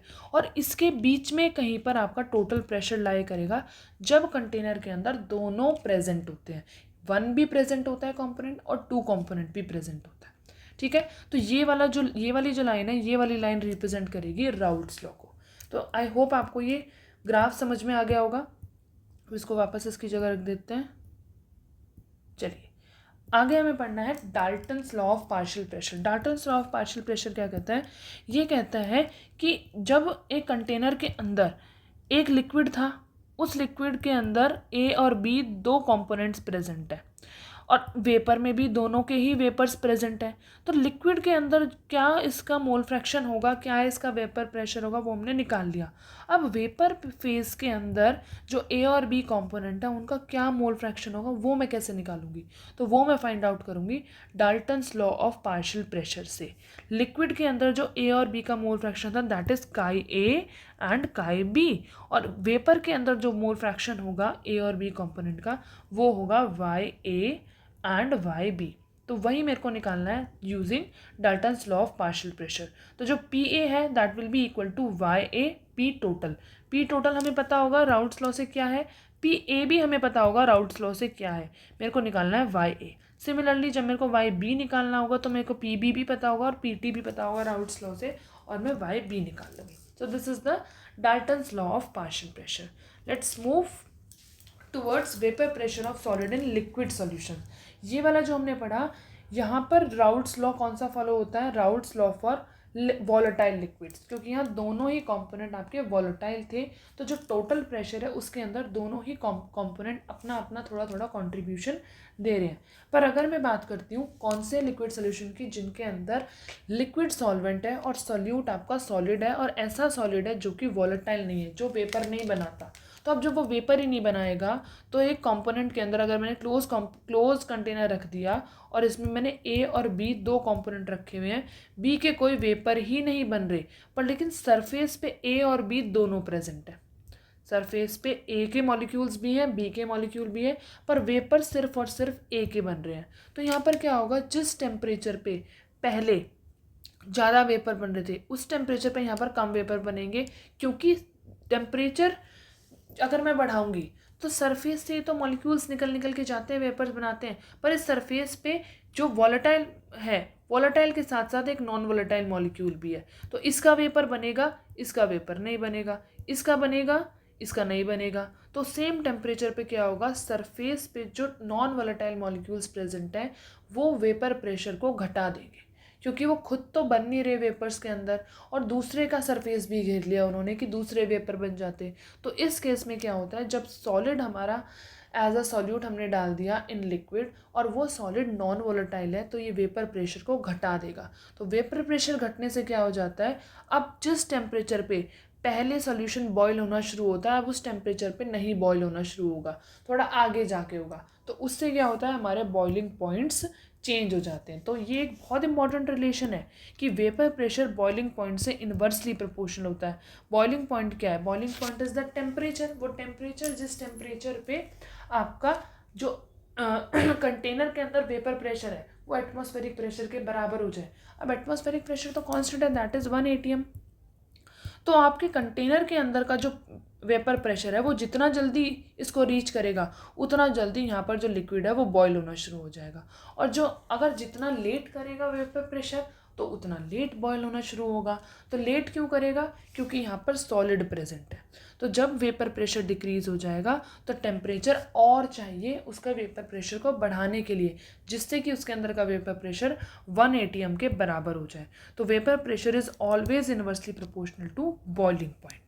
तो अब हम वापस इसी वाले टॉपिक पे आ जाते हैं कि इसके केस में क्या होगा, अब वेपर प्रेशर कम हो जाएगा। तो जो टोटल प्रेशर है ना, टोटल प्रेशर के अंदर सिर्फ और सिर्फ सॉल्वेंट, ए को मैंने सॉल्वेंट मान लिया, बी को सॉल्यूट मान लिया, बी के तो वेपर आ ही नहीं रहे, तो वेपर किसके आ रहे हैं, सिर्फ और सिर्फ ए के आ रहे हैं, सॉल्वेंट के वेपर आ रहे हैं। तो सॉल्वेंट ही प्रेशर यहाँ पर क्रिएट करेगा, तो टोटल प्रेशर में भी सिर्फ सॉल्वेंट का ही प्रेशर होगा। तो यहाँ मैं टोटल प्रेशर किसके बराबर लिख दूंगी, सिर्फ और सिर्फ पी ए के बराबर लिख दूंगी। और मुझे पता है P A is directly proportional to chi A, और P A equals to P not A chi A, तो यही मेरा पी टी बी हो जाएगा in case of non volatile solute. अब यहाँ पर आपसे बोर्ड में क्वेश्चन क्या पूछा गया था, इससे पहले बोर्ड में एक क्वेश्चन पूछा गया था, सैम्पल पेपर में भी कई बार ये क्वेश्चन आया था कि right the Raoult's law for volatile solutes, for volatile solutions, component solutions and non volatile solutes. तो आपको वोलेटाइल सॉल्यूट के लिए भी लिखना है और नॉन वोलेटाइल सॉल्यूट के लिए भी राउल्ट्स लॉ लिखना है। तो इसका मतलब क्या है कि आपको अगर वोलेटाइल के लिए कहा गया है तो आप ये वाली स्लाइड पूरी करोगे, और अगर आपको नॉन वोलेटाइल के लिए कहा गया है तो आप यहाँ से लेके यहाँ तक पूरा लिखोगे। और ये 5 नंबर में क्वेश्चन आया था, तो ये बहुत ध्यान से अच्छे से पढ़ लेना है। कोई डाउट हो तो please ask me in the comment. ये इंपॉर्टेंट पॉइंट भी मैंने आपको बता दिया कि वेपर प्रेशर बॉइलिंग पॉइंट के इन्वर्सली प्रोपोर्शनल है। बॉइलिंग पॉइंट वो टेम्परेचर होता है जहाँ पर वेपर प्रेशर एटमॉस्फेरिक प्रेशर के डायरेक्टली प्रोपोर्शनल हो जाए। अब ये ग्राफ भी सेम है। यहाँ पर क्या है, सिर्फ सॉल्वेंट का ही मोल फ्रैक्शन है जो कि वेपर प्रेशर के साथ के लिए रिस्पॉन्सिबल है। तो जैसे जैसे ये बढ़ेगा वैसे वैसे वेपर प्रेशर बढ़ेगा। तो ये डायरेक्ट सीधा ग्राफ, जैसे हेनरी लॉ का ग्राफ आया था सेम ऐसे ये नॉन वोलेटाइल सॉल्यूट्स के लिए जो राउल्ट्स लॉ का ग्राफ है वो ऐसे स्ट्रेट लाइन आता है। अब नेक्स्ट जो एक इंपॉर्टेंट यहाँ पर एक स्टेटमेंट दे रखी है, that is Raoult's law is a special case of Henry's law. क्यों है, क्योंकि हेनरी लॉ क्या है, Henry law is pressure equals to K H chi. Raoult's law क्या है, pressure equals to P not A chi A. तो यहाँ पर जो पी नॉट ए है और के एच है ये दोनों ही क्या है, कांस्टेंट है। और जो हेनरी लॉ है वो पहले आया, राउल्ट्स लॉ बाद में आया, और ये दोनों एक दूसरे के बराबर हो जाएंगे। कब एक दूसरे के बराबर हो जाएंगे, जब P equals to according to Henry law P equals to K H chi, और according to Raoult's law P equals to P not chi. यहाँ पर अगर नंबर ऑफ मोल्स, या मैं कह सकती हूँ कि मोल फ्रैक्शन अगर बराबर है, मेरे पास जिस भी मैं सॉल्वेंट की या जिस भी सोल्यूशन की बात कर रही हूँ, अगर मेरे पास ये बराबर है तो उनके केस में जो के एच है वो बराबर हो जाएगा पी नॉट के। तो इस स्टेटमेंट से मैं कह सकती हूँ कि जो राउल्ट्स लॉ है वो एक स्पेशल केस है हेनरी लॉ का। Okay, let's move to the next topic. This is very important topic, ideal and non ideal solution बहुत इंपॉर्टेंट है। इसके एग्जाम्पल्स से क्वेश्चन आते हैं, नॉन आइडियल सॉल्यूशंस के एग्जाम्पल्स से क्वेश्चन आते हैं। तो पहले हमें पढ़ना है कि आइडियल सॉल्यूशन क्या होते हैं। आइडियल सॉल्यूशंस वो सॉल्यूशंस होते हैं जब मैंने एक सॉल्यूशन बनाया, ए और बी को मिक्स करा, ए और बी को मिक्स करने के बाद जो ए का कंपोनेंट सपोज 10 था, ए कंपोनेंट का वॉल्यूम 10 था, बी कंपोनेंट का वॉल्यूम 10 था, मिक्स करने के बाद जो वॉल्यूम है उसके अंदर कुछ चेंज ना आया हो, 20 का 20 रहे, कुछ भी चेंज ना आया हो। इन दोनों को मिक्स करने के बाद जो एंथैल्पी है उसमें कोई चेंज ना आया हो, और जो ये कंपोनेंट को मिक्स करने के बाद सोल्यूशन बना, वो सोल्यूशन राउल्ट्स लॉ को ओबे करना चाहिए। मतलब P A P not A chi A के बराबर होना चाहिए, P B P not be काई बी के बराबर होना चाहिए, और total pressure P A plus P B के बराबर होना चाहिए। तो वो सोल्यूशन आइडियल सोल्यूशंस होते हैं, और कंपोनेंट आपस में रिएक्ट नहीं करने चाहिए, कोई डिसोसिएशन, कोई एसोसिएशन, कोई रिएक्शन नहीं होनी चाहिए, तो वो सोल्यूशंस होते हैं आइडियल सोल्यूशन। अगर ऐसा नहीं होता, इससे ऑपोजिट होता है, डेल्टा एच मिक्सिंग भी ज़ीरो के बराबर नहीं है, डेल्टा वी मिक्सिंग ज़ीरो के बराबर नहीं है, राउल्ट्स लॉ को ओबे नहीं कर रहे, पी ए इस पी नॉट ए काई के बराबर नहीं है, P not be P not be और काई बी के बराबर नहीं है, पी टी भी पी ए और पी बी के बराबर नहीं है, तो उसके केस में क्या होता है, ऐसे सॉल्यूशंस नॉन आइडियल सॉल्यूशंस होते हैं। और ये कंपोनेंट्स भी आपस में कुछ ना कुछ रिएक्शन कर रहे हैं, डिसोसिएशन, एसोसिएशन। जब ये रिएक्शन करेंगे तभी तो ये वाली चीज़ नेगेटिव आएंगी, अगर रिएक्शन नहीं करेंगे तो ये वाली चीज़ पॉजिटिव आएंगी। तो अगर ऐसा होता है, इस तरह का कोई केस है, तो ऐसे सॉल्यूशंस को हम बोलते हैं नॉन आइडियल सॉल्यूशंस। अब नॉन आइडियल सॉल्यूशंस जब राउल्ट्स लॉ को ओबे नहीं कर रहे हैं तो क्या कर रहे हैं, या तो वो राउल्ट्स लॉ से पॉजिटिव डेविएशन दिखाएंगे, या फिर वो राउल्ट्स लॉ से नेगेटिव डेविएशन दिखाएंगे। तो अब नेक्स्ट स्लाइड में हम पॉजिटिव नेगेटिव डेविएशन ही पढ़ेंगे। नॉन आइडियल सॉल्यूशंस जो कि पॉजिटिव डेविएशन दिखाते हैं, इट मीन्स कि उनका वेपर प्रेशर जो है, टोटल वेपर प्रेशर ए और बी के वेपर प्रेशर से ज़्यादा आता है, और जो नेगेटिव डेविएशन दिखाते हैं उनका टोटल वेपर प्रेशर ए और बी के प्रेशर से कम आता है। यहाँ एंथैल्पी ऑफ मिक्सिंग और वॉल्यूम ऑफ मिक्सिंग ज़ीरो से ज़्यादा आता है, यहाँ एंथैल्पी ऑफ मिक्सिंग और वॉल्यूम ऑफ मिक्सिंग ज़ीरो से कम आता है। ऐसा क्यों होता है, क्योंकि पॉजिटिव डेविएशन का मतलब होता है जब मैंने ए और बी को मिक्स करा, मिक्स करने के बाद जो नए इंटरेक्शंस बने हैं, वो नए इंटरेक्शन पुराने वाले इंटरेक्शन से या तो वीकर होंगे या फिर स्ट्रॉन्गर होंगे। अगर वो नए इंटरेक्शंस पुराने वाले इंटरेक्शन से वीकर इंटरेक्शन है, तो ये जो है मॉलिक्यूल्स ईजिली एस्केप हो जाएंगे, फटाफट एस्केप होंगे, तो बहुत ज़्यादा वेपर प्रेशर क्रिएट करेंगे। तो जो राउल्ट्स लॉ के अकॉर्डिंग मेरा वेपर प्रेशर आना चाहिए था, उससे ज़्यादा वेपर प्रेशर मुझे मिलेगा। तो मैं कहूँगी कि ऐसे सॉल्यूशन राउल्ट्स लॉ से पॉजिटिव डेविएशन शो करते हैं। अगर मेरे कंटेनर के अंदर ए और बी को मैंने मिक्स करने के बाद ए बी के जो नए इंटरेक्शंस डेवलप हुए हैं, वो इंटरेक्शंस स्ट्रॉन्गर इंटरेक्शंस है प्रीवियस वाले से के कंपैरिजन में, तो पहले वेपर प्रेशर ज़्यादा होगा। अब इसको ज़्यादा टेम्परेचर चाहिए सरफेस को एस्केप कराने के लिए, तो इसके केस में जो अब प्रेशर जनरेट होगा, टोटल प्रेशर, वो P A plus P B के प्रेशर से कम होगा। तो हम कहेंगे कि ऐसे सॉल्यूशंस नेगेटिव डेविएशंस शो करेंगे। फॉर एग्जाम्पल यहाँ पर इथेनॉल वाटर मिक्सचर का एग्जाम्पल लिया गया, क्योंकि इथेनॉल में अपनी हाइड्रोजन बॉन्डिंग होती है, वाटर में अपनी हाइड्रोजन बॉन्डिंग होती है। जब इन दोनों को मिक्स कर दिया गया ना, तो जो नई हाइड्रोजन बॉन्डिंग होगी, एक तो वो एक ही हाइड्रोजन बॉन्डिंग होगी, पहले दो हाइड्रोजन बॉन्डिंग थी, एक इसकी अपनी एक इसकी, यहाँ एक हाइड्रोजन बॉन्डिंग होगी, और वो हाइड्रोजन बॉन्डिंग कम स्ट्रांग होगी कंपैरेटिवली पहले वाली हाइड्रोजन बॉन्डिंग के लिए। इसलिए यहाँ पर इन दोनों के बीच में जो इंट्रैक्शंस होते हैं वो वीकर होते हैं कंपैरेटिव की जो पहले थे। यहाँ पर क्या है, फिनॉल एनिलीन और एसीटोन क्लोरोफॉर्म इसका एग्जाम्पल है। फिनॉल के अंदर कोई हाइड्रोजन बॉन्डिंग अपनी नहीं थी, एनिलीन के अंदर अपनी कोई हाइड्रोजन बॉन्डिंग नहीं थी।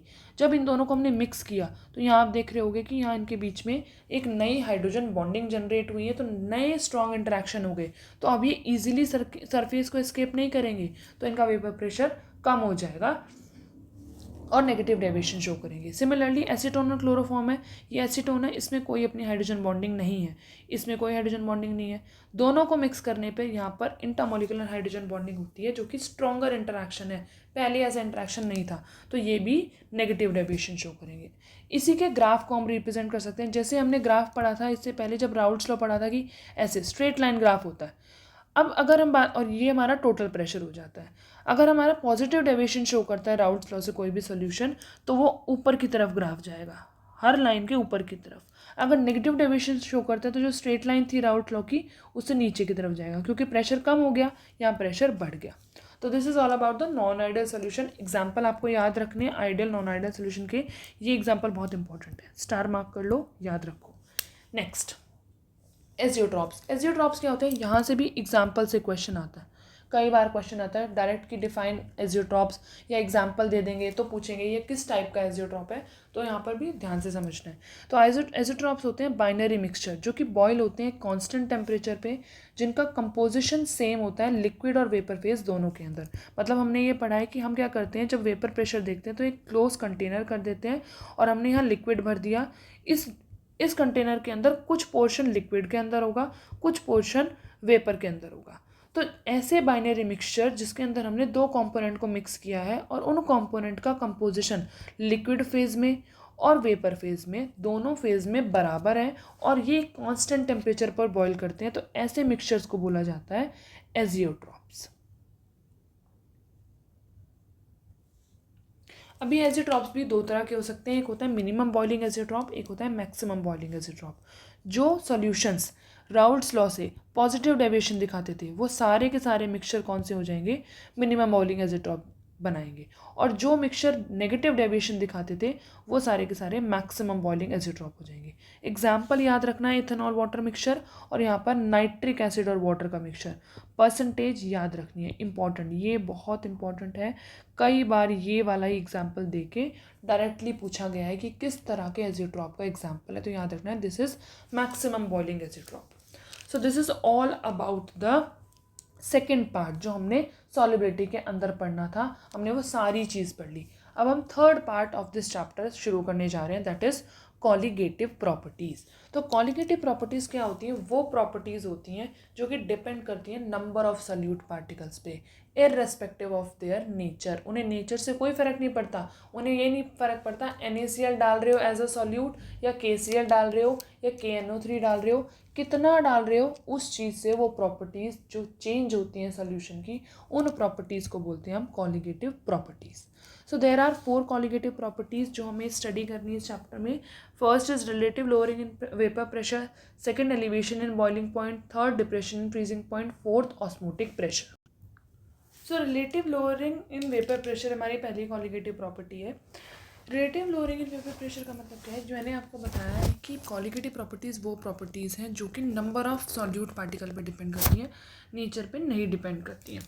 अब जब मैं नंबर ऑफ सॉल्यूट पार्टिकल बढ़ाऊंगी, जैसे मेरे पास एक सोल्यूशन है, उस सोल्यूशन के मेरे पास A लिक्विड है और B मेरा सॉलिड है, B सॉल्यूट है, B के पार्टिकल को अमाउंट ऑफ सॉल्यूट पार्टिकल अगर मैं बढ़ाऊंगी तो क्या होगा, वेपर प्रेशर कम हो जाएगा। B को मैंने बढ़ाया क्योंकि ये क्या है, नॉन वॉलेटाइल सॉल्यूट है जो कि पेपर प्रेशर में कंट्रीब्यूट नहीं करेगा बल्कि इसके वेपर प्रेशर को और कम कर देगा, जिसकी वजह से ये जो लिक्विड है वो देर में वेपर कन्वर्ट होगा, देर में बॉयल होना शुरू होगा। तो क्या होगा, इसके अमाउंट को बढ़ाने से मेरी वेपर प्रेशर में कमी आ जाएगी, वेपर प्रेशर डिक्रीज़ हो जाएगा। किसके कंपैरिजन में डिक्रीज़ हो जाएगा, जो पहले वेपर प्रेशर था उसके कंपैरिजन में डिक्रीज़ हो जाएगा। तो यही एक कॉलिगेटिव प्रॉपर्टी है, relative lowering in vapour pressure, क्योंकि ये अमाउंट ऑफ सॉल्यूट पे डिपेंड करती है कि अगर मैंने B का अमाउंट कम कर दिया तो ये प्रॉपर्टी जो है कम हो जाएगी, अगर बढ़ा दिया तो ज़्यादा कमी आ जाएगी, अगर घटा दिया तो कम कमी आएगी। ये चीज़ समझ में आई। तो relative lowering in vapour pressure में हम क्या करेंगे, on increasing the amount of solute there will be decreasing in vapour pressure. Solute का अमाउंट बढ़ाओगे तो वेपर प्रेशर में ज़्यादा कमी आएगी, ज़्यादा डिक्रीज़ हो जाएगा, और अमाउंट इसका कम कर दोगे तो ये वेपर प्रेशर उतना ज़्यादा कम नहीं होगा। तो मतलब कि vapour pressure amount of solute पे डिपेंड करता है, और ये लोअरिंग आएगी कंपैरेटिवली जो पहले वाला वेपर प्रेशर था उसके कंपैरिजन में। तो लोअरिंग इन वेपर प्रेशर को मैं रिप्रेजेंट कर सकती हूँ डेल PA से। डेल PA किसके बराबर होगा, P0A माइनस PA के बराबर। P0A है प्योर A कंपोनेंट का प्रेशर, और PA है जो मैंने A के साथ B भी मिक्स कर दिया एक कंटेनर के अंदर। रिलेटिव लोअरिंग, जैसे हम रिलेटिव परसेंटेज देखते हैं किसके रिलेशन में, तो ये लोअरिंग है किसके रिलेशन में है, ये जो पहले वाला कंपाउंड पहले प्योर कंपोनेंट था उसके रिलेशन में। प्योर कंपोनेंट का प्रेशर P0A, तो del PA divided by P0A, ये हो गए relative lowering in vapour pressure, equals to P0A minus PA divided by P0A। PA को मैं लिख सकती हूँ राउल्ट्स लॉ के अकॉर्डिंग P0A काई A, दोनों में से कॉमन लूँगी तो मेरे पास रह जाएगा del P by P0A equals to 1 minus chi A, और 1 माइनस काई A को मैंने लिख दिया काई B। तो ये फॉर्मूला आपको याद रखना है। अब इस फॉर्मूले को मैं मोलर मास के टर्म्स में भी रिप्रेजेंट कर सकती हूँ।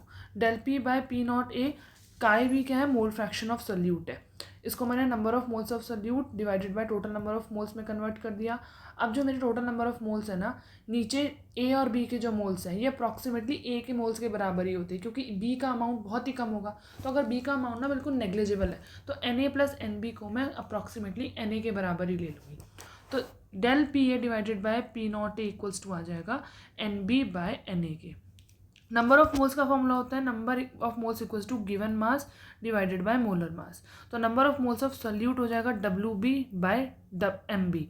Number of moles of solvent हो जाएगा W A by M A, ये एम ए ऊपर चला गया। ठीक है, तो हमारा फॉर्मूला ये बन गया del P by P not A equals to W B multiply M A divided by M B multiply W A. Generally आपसे कॉलिगेटिव प्रॉपर्टी में क्या फाइंड आउट करवाते हैं, एम बी, ये जो मोलर मास है ना ये फाइंड आउट कराया जाता है। So this is one of the colligative property relative lowering in vapour pressure. चलिए अब नेक्स्ट पे चलते हैं। नेक्स्ट है एलिवेशन इन बॉइलिंग पॉइंट। मैंने आपको वेपर प्रेशर और बॉइलिंग पॉइंट का रिलेशन बताया था कि अगर वेपर प्रेशर बढ़ेगा तो बॉइलिंग पॉइंट घट जाएगा, और वेपर प्रेशर घटेगा तो बॉइलिंग पॉइंट बढ़ जाएगा। तो अगर मैं अमाउंट ऑफ सोल्यूट को बढ़ाती हूँ तो मेरा वेपर प्रेशर क्या हो जाता है, घट जाता है, तो बॉइलिंग पॉइंट क्या हो जाएगा, बढ़ जाएगा। तो बॉइलिंग पॉइंट के जो एलिवेशन है यही क्या है, कॉलिगेटिव प्रॉपर्टी है, क्योंकि ये डिपेंड करती है अमाउंट ऑफ सोल्यूट पे। तो एलिवेशन इन बॉइलिंग पॉइंट होता है जब मैं किसी भी सोल्यूशन के अंदर नॉन वोलेटाइल सोल्यूट के अमाउंट को इंक्रीज करूँगी। तो मैं एलिवेशन को रिप्रेजेंट कर सकती हूँ डेल्टा टी बी से। डेल्टा टी बी क्या होगा, T B minus T B naught. जो पहले वाला बॉइलिंग पॉइंट था वो कम था तो इसलिए मैंने वो बाद में लिखा है, और अब वाला बॉइलिंग पॉइंट ज़्यादा है तो इसलिए डेल्टा टी बी किसके बराबर होगा, T B minus T B naught के। T B is boiling point of solution, T B naught is boiling point of pure solvent. ये डेल्टा टी बी किसके डायरेक्टली प्रोपोर्शनल होता है, मोलालिटी के directly proportional होता है। यहाँ से मैं प्रोपोर्शनलिटी का साइन घटाऊंगी तो के बी लगाऊंगी। इस कांस्टेंट को हम बोलते हैं एबिलोस्कोपिक कांस्टेंट या मोलल एलिवेशन कांस्टेंट भी बोलते हैं, और m इज़ मोलालिटी। तो मैं इसको पूरा प्रॉपर खोल के लिखूंगी मोलालिटी के फॉर्मूले को। तो मैंने कॉन्सेंट्रेशन टर्म में पढ़ा है मोलालिटी का फॉर्मूला क्या होता है, number of moles of solute divided by mass of solvent in kg। तो ये डब्ल्यू है तो वही है, नंबर ऑफ मोल्स को मैंने खोल के लिख दिया, गिवन मास बाय मोलर मास, और ये डब्ल्यू ए अगर मेरा ग्राम्स के अंदर है तो मैं ऊपर 1000 से मल्टीप्लाई कर दूंगी। तो ये फॉर्मूला मेरा बन के आ गया। अब मैं क्या कह सकती हूँ कि जो एलिवेशन इन बॉइलिंग पॉइंट है वो डायरेक्टली प्रोपोर्शनल है किसके, मोलल कॉन्सेंट्रेशन के। ये मोलल कॉन्सेंट्रेशन ही तो थी, नंबर ऑफ मोल्स, और इनवर्सली प्रोपोर्शनल किसके है, मोलर मास ऑफ सॉल्यूट के और गिवन मास ऑफ सॉल्वेंट के।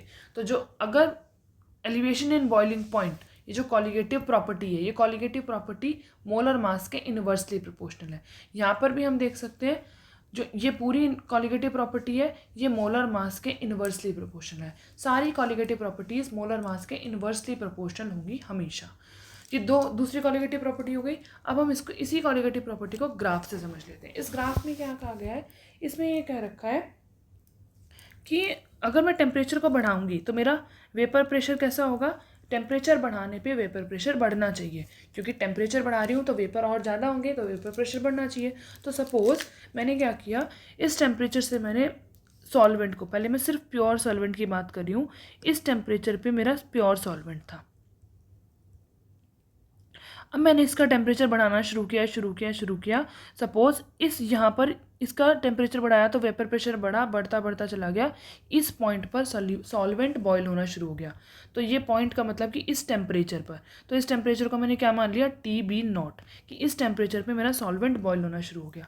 अब इसी पॉइंट पे मैंने क्या करा, इस सॉल्वेंट के अंदर एक नॉन वोलेटाइल सोल्यूट ऐड कर दिया। तो इसका वेपर प्रेशर क्या था, इस टेम्परेचर पर ये, जैसे नॉन वोलेटाइल सोल्यूट ऐड करूँगी तो वेपर प्रेशर कम हो जाएगा। अब वेपर प्रेशर क्या हो गया, ये हो गया।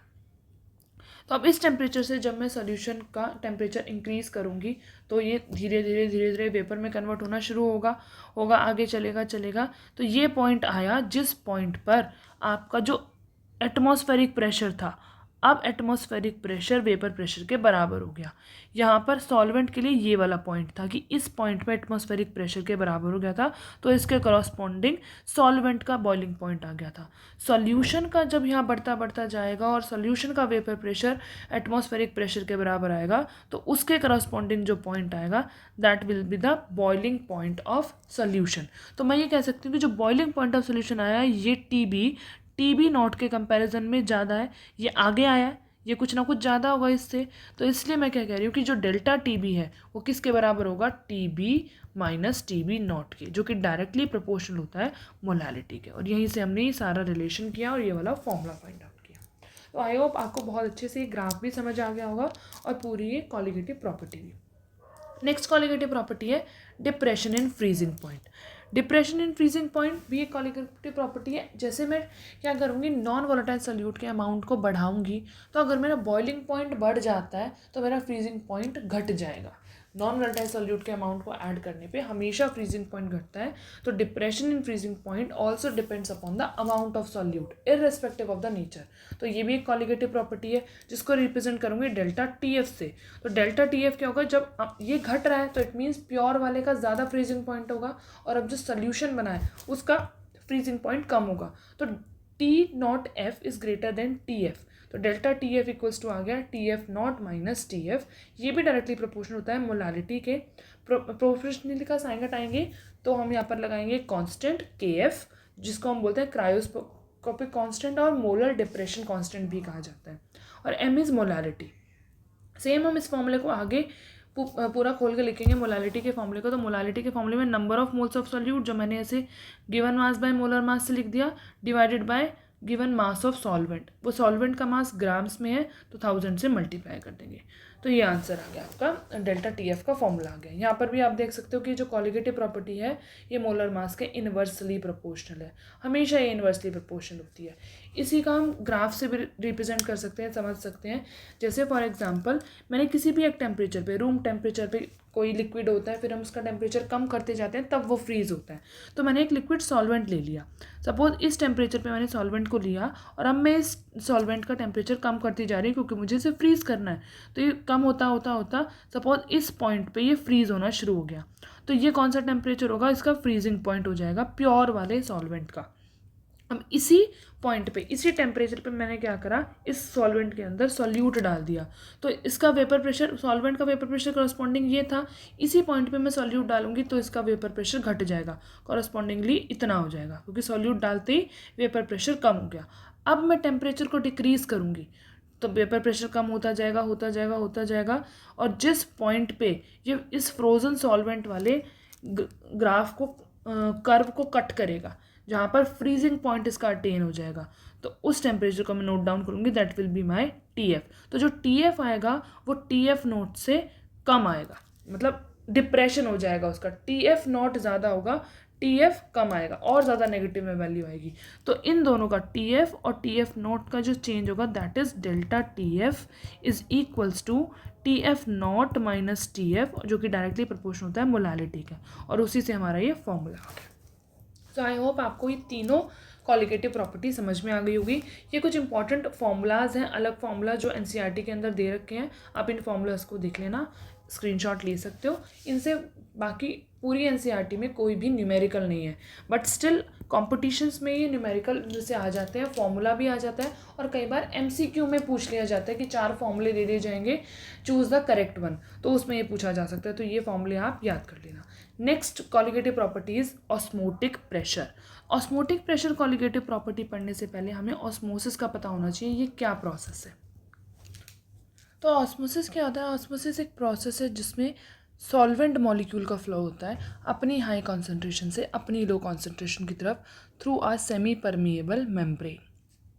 मीन्स हमेशा सॉल्वेंट के मॉलिक्यूल ही फ्लो करेंगे, सॉल्यूट के मॉलिक्यूल कभी भी फ्लो नहीं करेंगे। जैसे मैंने आपको यहाँ पर एक डायग्राम के थ्रू समझाना चाहती हूँ कि यहाँ पर एक ए कंटेनर है, इस ए कंटेनर के अंदर सिर्फ और सिर्फ वाटर मॉलिक्यूल प्रेजेंट है, बी कंटेनर के अंदर सुक्रोज मॉलिक्यूल भी प्रेजेंट है वाटर के अंदर। तो मीन्स ये वाला जो कंटेनर ये सॉल्यूशन है और ये वाला कंटेनर सिर्फ और सिर्फ प्योर सॉल्वेंट है। तो अब सॉल्वेंट के जो मॉलिक्यूल्स हैं उनकी कॉन्सेंट्रेशन कहाँ ज़्यादा होगी, सॉल्यूशन साइड पे या सिर्फ जहाँ प्योर सॉल्वेंट है वहाँ पर, यहाँ ज़्यादा होगी। तो यहाँ बीच में एक मेम्ब्रेन लगाई हुई है, तो अब क्या होगा कि जो सॉल्वेंट के मॉलिक्यूल हैं वो अपनी हाई कॉन्सेंट्रेशन से अपनी लो कॉन्सेंट्रेशन की तरफ मूव करना शुरू करेंगे। इसी प्रोसेस को हम बोलते हैं ऑस्मोसिस प्रोसेस। पर इस प्रोसेस से क्या होता है कि जो वाटर मॉलिक्यूल प्योर था वो प्योर भी अपने आप को इम्प्योर करने लग रहा है। तो ये प्रोसेस हमें कई जगह पर नहीं कराना होता। अगर हमें ये प्रोसेस नहीं कराना तो हम क्या करेंगे, हम सॉल्यूशन वाली साइड पर एक अमाउंट ऑफ प्रेशर लगाएंगे, इतना प्रेशर लगाएंगे कि जो सॉल्वेंट के मॉलिक्यूल इधर से पार होके इधर आ रहे हैं वो ना आ पाए। जैसे कि यहाँ इस डायग्राम में मैंने आपको दिखाया हुआ है कि ये सॉल्वेंट साइड है, ये सॉल्यूशन साइड है। तो सॉल्वेंट के मॉलिक्यूल सॉल्यूशन साइड पर सेमी परमेबल मेम्ब्रेन के थ्रू आएंगे। तो वो आएंगे तो क्या करेंगे, अपने आप को भी कंटामिनेट कर देंगे। तो ये कंटामिनेशन हम नहीं चाहते। तो हम क्या करेंगे, हम सॉल्यूशन साइड पर एक अमाउंट ऑफ प्रेशर लगाएंगे जिसको हम बोलते हैं ऑस्मोटिक। तो यहाँ पर सॉल्वेंट का जो फ्लो है मॉलिक्यूल्स का, वो फ्लो वो रुक जाएगा। क्यों रुक जाएगा, क्योंकि हमने ऐसा प्रेशर लगाया है जो इसको रोक देगा। अब जितना प्रेशर, जिस प्रेशर से सिर्फ सॉल्वेंट का फ्लो इधर से इधर आना शुरू नहीं होता, इधर से इधर आना रुक जाता है, उस प्रेशर को हम बोलते हैं ऑस्मोटिक प्रेशर। अगर मैं ऑस्मोटिक प्रेशर से ज़्यादा प्रेशर लगा दूं तो क्या होगा, अब रिवर्स प्रोसेस शुरू हो जाएगा। इधर से इधर की तरफ मॉलिक्यूल्स जो है, सॉल्वेंट मॉलिक्यूल जो सॉल्यूशन के अंदर प्रेजेंट है, वो इधर से इधर मूव करना शुरू कर देंगे, जिस प्रोसेस को कहा जाता है रिवर्स ऑस्मोसिस। तो इस डायग्राम से आपको 3 चीज़ें समझ में आई और इस डायग्राम से भी। पहला प्रोसेस कि जब सेमी परमेबल मेम्ब्रेन लगी है, कोई प्रेशर नहीं लगा, तो नॉर्मली नेचुरली क्या होगा, हमेशा सॉल्वेंट मॉलिक्यूल अपनी हाई कॉन्सेंट्रेशन से अपनी लो कॉन्सेंट्रेशन की तरफ मूव करेंगे, जिस प्रोसेस को हम ऑस्मोसिस बोलेंगे। और अगर मैंने ये प्रोसेस रोकना है तो मैं सॉल्यूशन साइड पर एक प्रेशर लगा दूंगी जिसको हम बोलते हैं ऑस्मोटिक प्रेशर, जिसकी वजह से सॉल्वेंट का फ्लो सॉल्वेंट साइड से सॉल्यूशन साइड पे जाना रुक जाता है। उस प्रेशर को हम बोलते हैं ऑस्मोटिक प्रेशर। अगर इस ऑस्मोटिक प्रेशर से ज़्यादा मैंने प्रेशर लगा दिया तो क्या होंगे, सॉल्वेंट मॉलिक्यूल सॉल्यूशन साइड से सॉल्वेंट की साइड पे मूव करना शुरू कर देंगे, जिस प्रोसेस को हम बोलते हैं रिवर्स ऑस्मोसिस। तो यहाँ पर क्या होगा, अगर सॉल्यूशन के अंदर ज़्यादा नंबर ऑफ सॉल्यूट्स प्रेजेंट हैं, सॉल्यूट नॉन वोलेटाइल सॉल्यूट मैंने ज़्यादा कर दिया, तो यहाँ सॉल्वेंट का अमाउंट बहुत कम होगा, तो सॉल्वेंट का फ्लो इधर से इधर तेज़ी से बढ़ जाएगा।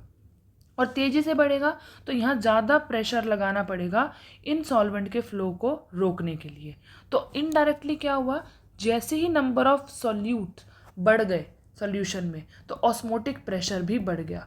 तो osmotic pressure depends upon the number of solute. तो ये भी क्या है, एक कॉलिगेटिव प्रॉपर्टी हो गई। यही पूरा इस पूरे स्लाइड के अंदर दिया हुआ है, जो मैंने आपको अच्छे से समझा दिया। आप स्क्रीनशॉट ले सकते हैं अगर आपको नोट्स चाहिए तो। नेक्स्ट, अब जो ये ऑस्मोटिक प्रेशर हमने अभी पढ़ा है, जो कि मिनिमम अमाउंट ऑफ प्रेशर है to stop the flow of solvent molecule from solvent side to solution side, is directly proportional to the concentration. This C concentration is molarity. यहाँ मोलैलिटी नहीं है, ये मोलैरिटी है। तो प्रोपोर्शनलिटी का sign घटाएंगे, constant लगाएंगे। कांस्टेंट है हमारा आर और टी। आर तो हमारा गैस कांस्टेंट होता ही है, टी टेम्परेचर भी कांस्टेंट हम रखेंगे।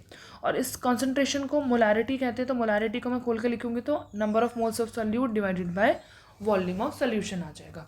नंबर ऑफ मोल्स को भी खोल के लिखूंगी तो given mass by molar mass आ जाएगा। तो मैं यहाँ से भी देख सकती हूँ कि जो मेरी कॉलिगेटिव प्रॉपर्टी आई है, osmotic pressure is inversely proportional to molar mass of solute. सारी कॉलिगेटिव प्रॉपर्टी मोलर मास के इनवर्सली प्रोपोर्शनल है। नाउ दिस मेथड, जो ये ऑस्मोटिक प्रेशर मेथड है ना, इस मेथड को जनरली कहाँ यूज़ किया जाता है, प्रोटीन, पॉलीमर और अदर जो बड़े बड़े मॉलिक्यूल्स हैं ना, पॉलीमर्स हैं, मैक्रो मॉलिक्यूल्स हैं, उनके मोलर मासेस को मेजर करने के लिए यूज़ किया जाता है। क्यों? क्योंकि इसके अंदर कॉन्सेंट्रेशन जो कि मोलैरिटी इन्वॉल्व है, और ये मोलैरिटी टेम्परेचर चेंज करने पे वॉल्यूम चेंज हो जाता है, तो ये मोलैरिटी भी चेंज हो जाती है। और ये जो प्रोटीन, पॉलीमर, मैक्रोमोलिक्यूल ये है ना, ये भी रूम टेम्परेचर पर ही स्टेबल होते हैं। अगर टेम्परेचर बढ़ाया घटाया तो ये स्टेबल नहीं होते। तो इसलिए इनके मोलर मासेस को फाइंड आउट करने के लिए हम ये वाली कॉलिगेटिव प्रॉपर्टी ही यूज़ करते हैं। यहाँ पर पॉइंट्स भी लिखे हुए हैं, it can be measured around room temperature, क्योंकि इसको रूम टेम्परेचर पे मेजर किया जा सकता है, और ये भी रूम टेम्परेचर पर ही स्टेबल होते हैं।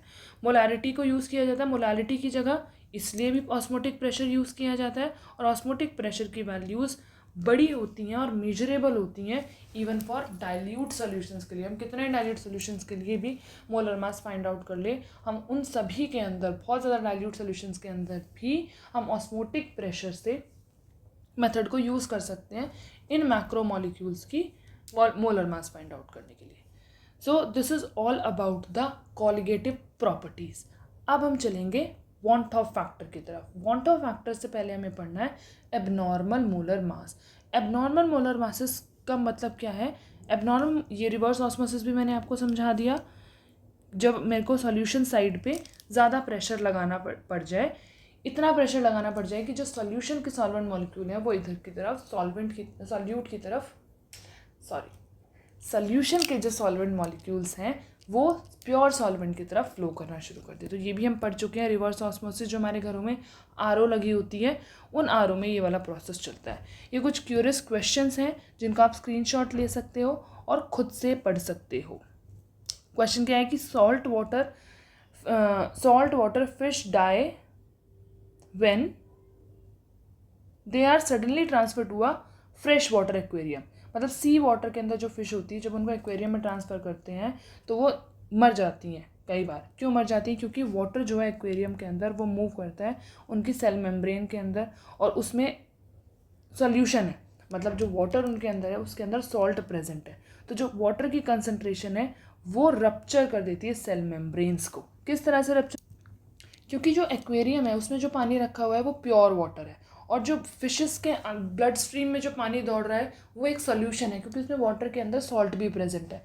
तो बाहर प्योर वाटर है, उनकी ब्लड की स्ट्रीम के अंदर सोल्यूशन है, तो ऑस्मोसिस प्रोसेस होना शुरू हो जाएगा कि बाहर से पानी बहुत तेज़ी से अंदर की तरफ जाएगा उनकी सेल्स के अंदर, और सेल्स उनकी फट जाएंगी तो वो मर जाएंगी। इसी तरह से एक क्वेश्चन होता है, कई बार कहा जाता है कि जो हाई ब्लड प्रेशर होता है उनको ज़्यादा सॉल्ट का अमाउंट नहीं खाना चाहिए। क्यों नहीं खाना चाहिए? उसका भी रीज़न ऑस्मोसिस ही है कि जो ऑस्मोटिक प्रेशर है वो इंक्रीज़ हो जाता है जब हम बाहर से सॉल्ट खा रहे हैं। अमाउंट ऑफ सॉल्यूट बढ़ेगा हमारी ब्लड स्ट्रीम के अंदर तो ऑस्मोटिक प्रेशर बढ़ जाएगा, और ऑस्मोटिक प्रेशर बढ़ा तो हाई ऑस्मोटिक प्रेशर की वजह से सेल्स रप्चर हो जाती हैं। तो इसलिए हमें ज़्यादा नमक नहीं खाना चाहिए अगर हमें हाई ब्लड प्रेशर है तो। So this is all about the colligative property. अब हम मूव करते हैं एबनॉर्मल मोलर मासेस की तरफ। तो एबनॉर्मल मोलर मास का कॉन्सेप्ट क्यों आया? स्टार्टिंग में हम क्या करते थे कि जो कॉलिगेटिव प्रॉपर्टीज़ जब हमने देखी, तो कॉलिगेटिव प्रॉपर्टीज़ में हम हमेशा नॉन वोलेटाइल सॉल्यूट लेते थे। नॉन वोलेटाइल सॉल्यूट क्या है? जैसे यूरिया, ग्लूकोज, शुगर, ये ना तो डिसोसिएट होते ना ही एसोसिएट होते। तो ये जब कोई रिएक्शन ही नहीं करते सॉल्यूशन के अंदर, तो इनका जो मोलर मास, सपोज मैंने 1 मोल एक कंटेनर के अंदर, ए तो मेरा सॉल्वेंट है, और मैंने 1 मोल अमोनिया का डाल दिया या यूरिया का डाल दिया या ग्लूकोज का डाल दिया, तो वो 1 मोल अगर मैंने डाला है ना, तो वो सॉल्यूशन के अंदर हमेशा 1 मोल ही रहेगा। तो जो मैंने 1 मोल यूरिया NH2CO NH2 फॉर्मूला होता है, अगर इसका मास मैंने 1 मोल का मास एक्सपेक्ट करके मोलर मास जो मैंने लिया है और मेरा जो कैलकुलेटेड है वो ऑलमोस्ट सेम आएगा, क्योंकि सॉल्यूशन के अंदर 1 मोल यही प्रेजेंट है। बट कई बार क्या होता है कि सॉल्यूट हमारा इलेक्ट्रोलाइट भी हो सकता है। अगर सॉल्यूट इलेक्ट्रोलाइट है, मीन्स NaCl KCl टाइप का इलेक्ट्रोलाइट है, तो उसके केस में क्या होगा अब हम वो समझते हैं। अगर सॉल्यूशन इलेक्ट्रोलाइट है ना, तो सपोज़ मैंने यहाँ पर ए तो मेरा सॉल्वेंट है, मैंने लिक्विड मान लिया, और बी मेरा सॉल्यूट है जो कि सपोज़ मेरे पास NaCl है। तो मैंने सपोज़ क्या किया था कि मेरे पास 1 मोल का मास क्या होगा, Na का मास 23, क्लोरीन का मास 35.5, दैट इज़ 58.5 U मेरा 1 मोल का मोलर मास होगा। ये मेरा कैलकुलेटेड मोलर मास होगा। अब ऑब्जर्व्ड मोलर मास क्या है जो इसके अंदर है? 1 मोल NaCl, मुझे पता है NaCl is a strong electrolyte, तो अगर इसको इसके अंदर मैं डालूंगी पानी के अंदर, तो ये Na positive plus Cl negative में डिसोसिएट हो जाएगा। तो अब सॉल्यूशन के अंदर जो 1 मोल ऑफ सॉल्यूट प्रेजेंट है, वो या तो 1 mole of solute Na positive का प्रेजेंट होगा, और 1 मोल ऑफ सॉल्यूट या फिर इसका प्रेजेंट होगा। इट मीन्स कि सॉल्यूशन के अंदर जब ये NaCl चला गया, तो अब 1 मोल का मास 58.5 U नहीं है, अब या तो 23 U है या फिर 35.5 U है। तो क्या हुआ, जो ऑब्जर्व्ड मोलर मास था और जो कैलकुलेटेड मोलर मास था, दोनों ही एक दूसरे से अलग हो गए। तो जो ऑब्जर्व्ड मेरा मोलर मास आया है वो मोलर मास मेरे थ्योरेटिकल मोलर मास के कंपैरिजन में या तो कम होगा या ज़्यादा होगा। इस केस में, जिस केस में डिसोसिएशन हुआ है, ये कौन सा केस है, जिस केस के अंदर डिसोसिएशन हुआ है, डिसोसिएशन के केस में मोलर मास आपका घट जाता है। मोलर मास अगर आपका घट जाएगा तो उसके केस में क्या होगा, कॉलिगेटिव प्रॉपर्टी आपकी बढ़ जाएगी, मीन्स नंबर ऑफ पार्टिकल्स बढ़ जाएंगे, क्योंकि ये हमने सारे कॉलिगेटिव प्रॉपर्टी के अंदर क्या देखा है कि कॉलिगेटिव प्रॉपर्टी इन्वर्सली प्रोपोर्शनल है मोलर मास के। तो डिसोसिएशन के केस में हम मान के चले थे ये मास होगा, पर ये मास नहीं होगा, मोलर मास हमें कम होके मिलेगा एक मोल का, या तो ये मिलेगा या ये मिलेगा। तो मोलर मास अगर कम हो गया तो कॉलिगेटिव प्रॉपर्टी बढ़ गई। इट मीन्स कॉलिगेटिव प्रॉपर्टी बढ़ने का मतलब क्या है कि नंबर ऑफ सोल्यूट पार्टिकल्स वो भी बढ़ गए। ठीक है, ये चीज़ समझ आई। This is the case of dissociation. अब मैं बात करती हूँ एसोसिएशन की, इसको रब कर देते हैं। एसोसिएशन में क्या होगा, डिसोसिएशन मीन्स आयंस में टूट जाना, या आयनाइजेशन भी मैं इसको बोल देती हूँ कि एक कंपाउंड जो मैंने डाला है वो कंपाउंड एज इट इज़ ना रहा, वो टूट गया। अब एक कंपाउंड ऐसा भी हो सकता है कि मैंने दो कंपोनेंट इसके अंदर डाले, या एक कंपोनेंट के n नंबर ऑफ मॉलिक्यूल्स डाले, और वो n नंबर ऑफ मॉलिक्यूल्स आपस में एसोसिएट हो गए, इकट्ठे हो गए, और मेरे को एक अकेला मॉलिक्यूल दे रहे हैं। सपोज मैंने यहाँ पर ए के कई सारे n नंबर ऑफ मॉलिक्यूल्स डाल दिए, तो ये आपस में इकट्ठे होकर मेरे को प्रोडक्ट क्या दे रहे हैं, AN, एक प्रोडक्ट दे रहे हैं इकट्ठे होकर, एसोसिएशन हो गया। तो एसोसिएशन के केस में क्या होगा, मैंने सपोज CH3COH डाला इन बेंजीन, बेंजीन के अंदर मैंने डाल दिया, तो इसका बेंजीन के अंदर हो जाता है एसोसिएशन। तो ये अब सी मैंने मास क्या लिया होगा, एक मोल का मास लिया होगा, इसका 12 + 3 + 12 16 × 2 32 और 33 33 34 35 45 48 50 और 60 मास में मान के चली होंगी, इसका मोलर मास 60 ग्राम होगा। बट ये सोल्यूशन के अंदर जाके क्या हुआ, इसका एसोसिएशन, एसोसिएशन कैसे, CH3 डबल बॉन्ड OOOH इस तरह से था। दूसरा मॉलिक्यूल भी इस तरह से होगा, CH3 C double bond OOH इस तरह से। ये दोनों ही पोलर मॉलिक्यूल है। अब मैंने इसको बेंजीन के अंदर डाल दिया, ये तो नॉन पोलर है, तो इसका बेंजीन के साथ कोई इंटरेक्शन नहीं होगा। इसका इंटरेक्शन क्या होगा, इनका आपस में यहाँ हाइड्रोजन बॉन्डिंग, एक ये हाइड्रोजन बॉन्डिंग और ये हाइड्रोजन बॉन्डिंग, इस हाइड्रोजन बॉन्डिंग की वजह से जो है मेरा एक डाइमर बन जाएगा। तो इसको मैं बोलती हूँ एसोसिएशन। मेरे पास एसोसिएशन हो गया। एसोसिएशन मतलब कि इकट्ठे हो गए मॉलिक्यूल्स। तो ऐसे केस में मैं मान के चली थी मेरा एक मोल का मास होगा 60 ग्राम, पर सॉल्यूशन के अंदर जाके एक मोल तो दो मोल को मिला के एक मोल बना, तो इसके केस में क्या होगा, मोलर मास बढ़ जाएगा। जो मोलर मास मैंने पहले लिया था, ऑब्जर्व जो मोलर मास मेरा है, वो कैलकुलेटेड मोलर मास के कंपैरिजन में अलग होगा। तो ऐसे मोलर मासेस जो कि हमारे एक्चुअल मोलर मास से या तो ज़्यादा होते हैं या कम होते हैं, उनको ही हम बोलते हैं एबनॉर्मल मोलर मास। तो वही एबनॉर्मल मोलर मास हमें यहाँ पर पढ़ना है। अब एबनॉर्मल मोलर मास कब आएगा, जब या तो डिसोसिएशन हो या एसोसिएशन हो। तो डिसोसिएशन और एसोसिएशन किस एक्सटेंट तक है, कितने एक्सटेंट तक है, उसको फाइंड आउट करने के लिए हमारे पास एक फैक्टर होता है जिसको हम बोलते हैं वांट ऑफ फैक्टर। तो अगर मेरे एबनॉर्मल मोलर मासेस आ रहे हैं सॉल्यूशन के अंदर, मोलर मासेस अलग आ रहे हैं, तो जितनी भी कॉलिगेटिव प्रॉपर्टीज़ अभी तक मैंने पढ़ी हैं वो सारी कॉलिगेटिव प्रॉपर्टीज़ चेंज हो जाएंगी। कैसे चेंज हो जाएंगी, उसको सारी कॉलिगेटिव प्रॉपर्टीज़ में हम वो फैक्टर मल्टीप्लाई कर देंगे जो फैक्टर हमें एक्सटेंट बताता है एसोसिएशन और डिसोसिएशन का। तो जो न्यू कॉलिगेटिव प्रॉपर्टीज़ आएंगी वो क्या आएंगी, हम यहाँ लिख सकते हैं। पहली कॉलिगेटिव प्रॉपर्टी थी relative lowering in vapour pressure, तो delta P divided by P0A equals to था काई B। तो काई B में मैं मल्टीप्लाई कर दूंगी van't Hoff factor. Van't Hoff factor is represented by I। Second colligative property क्या थी, elevation in boiling point, delta TB equals to KB.M, M is molality, यहाँ पर भी मल्टीप्लाई करूँगी वांट ऑफ फैक्टर से। थर्ड था delta TF equals to KF.M, यहाँ भी वांट ऑफ फैक्टर से मल्टीप्लाई। फोर्थ प्रॉपर्टी थी colligative property pi equals to CRT, तो इसको भी वांट ऑफ फैक्टर से मल्टीप्लाई करूँगी।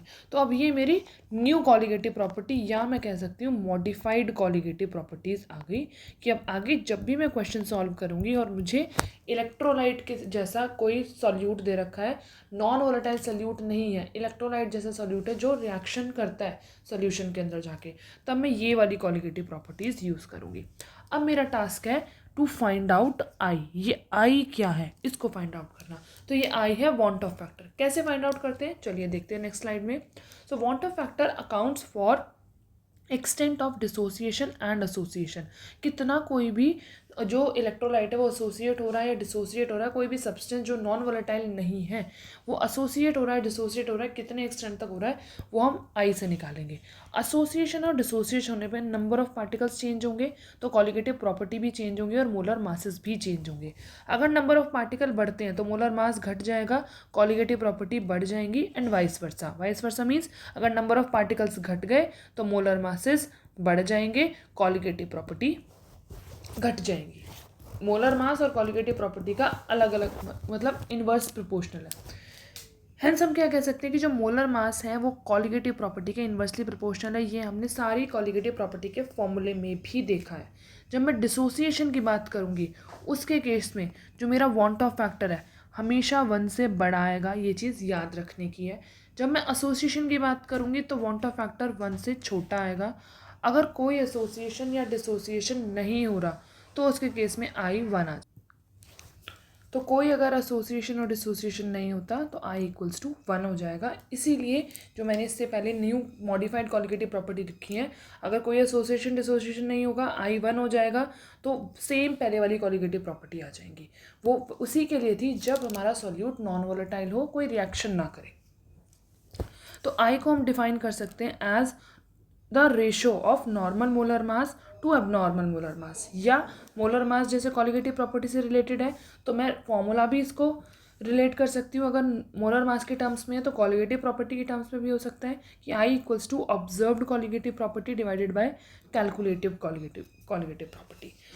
नेक्स्ट जो है मेरा आई का फॉर्मूला, जिसको मैं फाइंड आउट करने के लिए आई को फाइंड आउट करने के लिए एक्चुअल जो फॉर्मूला यूज़ करूँगी दैट इज़ दिस फॉर्मूला, कि जब भी किसी रिएक्शन कोई भी सॉल्यूशन है उसके अंदर डिसोसिएशन या एसोसिएशन होगा, एसोसिएशन या डिसोसिएशन होने के बाद जो टोटल नंबर ऑफ मोल्स हमें मिले हैं वो divided by total number of moles जो एसोसिएशन और डिसोसिएशन से पहले थे, उनके रेशो को मैं आई बोलती हूँ।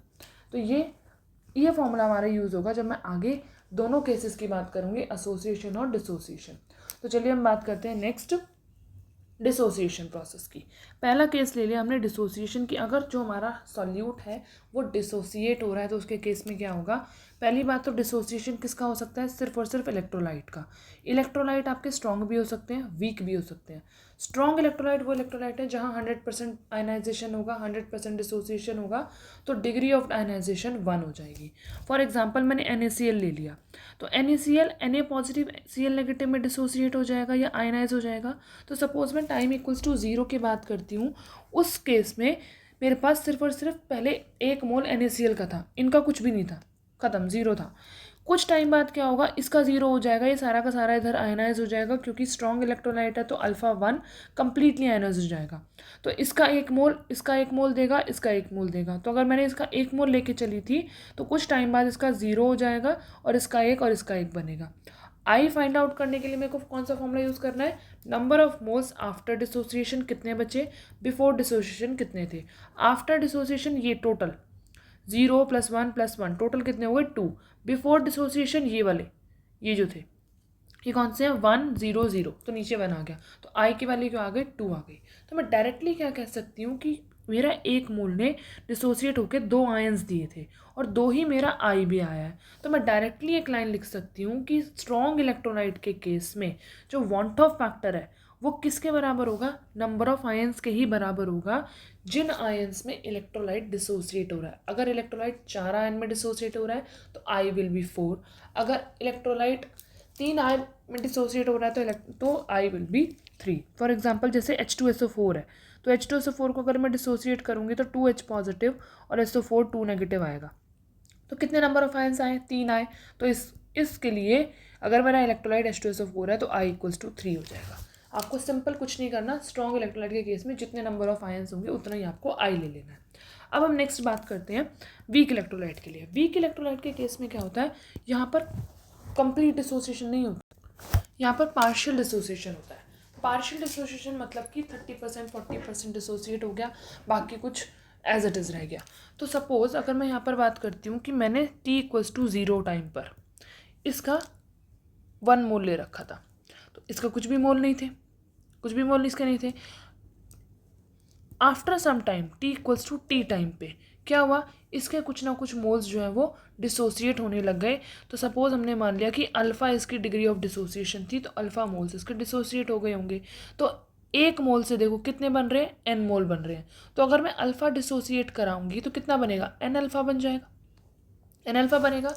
अब मेरे को लिखना है I, तो I फॉर्मूला सेम रखूंगी, number of moles of after dissociation divided by before dissociation.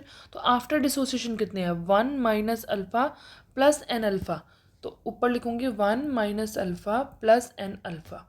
Before dissociation कितने थे, 1 प्लस ये 0, तो total number of moles before dissociation 1 थे। तो मेरा I आ जाएगा I इज इक्वल्स टू 1, दोनों में से मैंने अल्फ़ा को कॉमन लिया तो अंदर आ जाएगा n माइनस 1। तो I will be equal to 1 plus alpha n minus 1 for weak electrolyte के केस में मैं इस वाले फॉर्मूले से अल्फ़ा को I को फाइंड आउट करूँगी। क्लियर। तो ये मेरा पूरा केस था डिसोसिएशन का। अब चलते हैं हम एसोसिएशन पे। एसोसिएशन में क्या होता है, एसोसिएट हो जाते हैं, मॉलिक्यूल्स आपस में जुड़ जाते हैं। अगर मैंने n नंबर ऑफ मॉलिक्यूल्स डाले थे तो वो n नंबर ऑफ मॉलिक्यूल्स अब जुड़ के एक मॉलिक्यूल देंगे। तो सिमिलरली अगर t इक्वल्स टू 0 टाइम पे मैं एक मॉलिक्यूल लेके चली हूँ इसका, और स्टार्टिंग में इसका कुछ भी नहीं है, तो आफ्टर सम टाइम कुछ टाइम के बाद t equals to T time पे क्या हो जाएगा, इसका कुछ ना कुछ जो डिग्री है वो नीचे की तरफ जाती जाएगी। सपोज अल्फ़ा जो है इसकी डिग्री डिसोसिएट हो गई, तो एक मॉलिक्यूल देखो n मॉलिक्यूल से कितने बनते हैं, एक बनता है, एक मॉलिक्यूल से कितना बनेगा, 1/n बनेगा। तो अल्फ़ा अगर एसोसिएट हुआ है तो अल्फ़ा से कितना बनेगा, अल्फ़ा/n बनेगा। तो अल्फ़ा यहाँ से निकला है तो ये कितना बनेगा, अल्फ़ा/n बन जाएगा।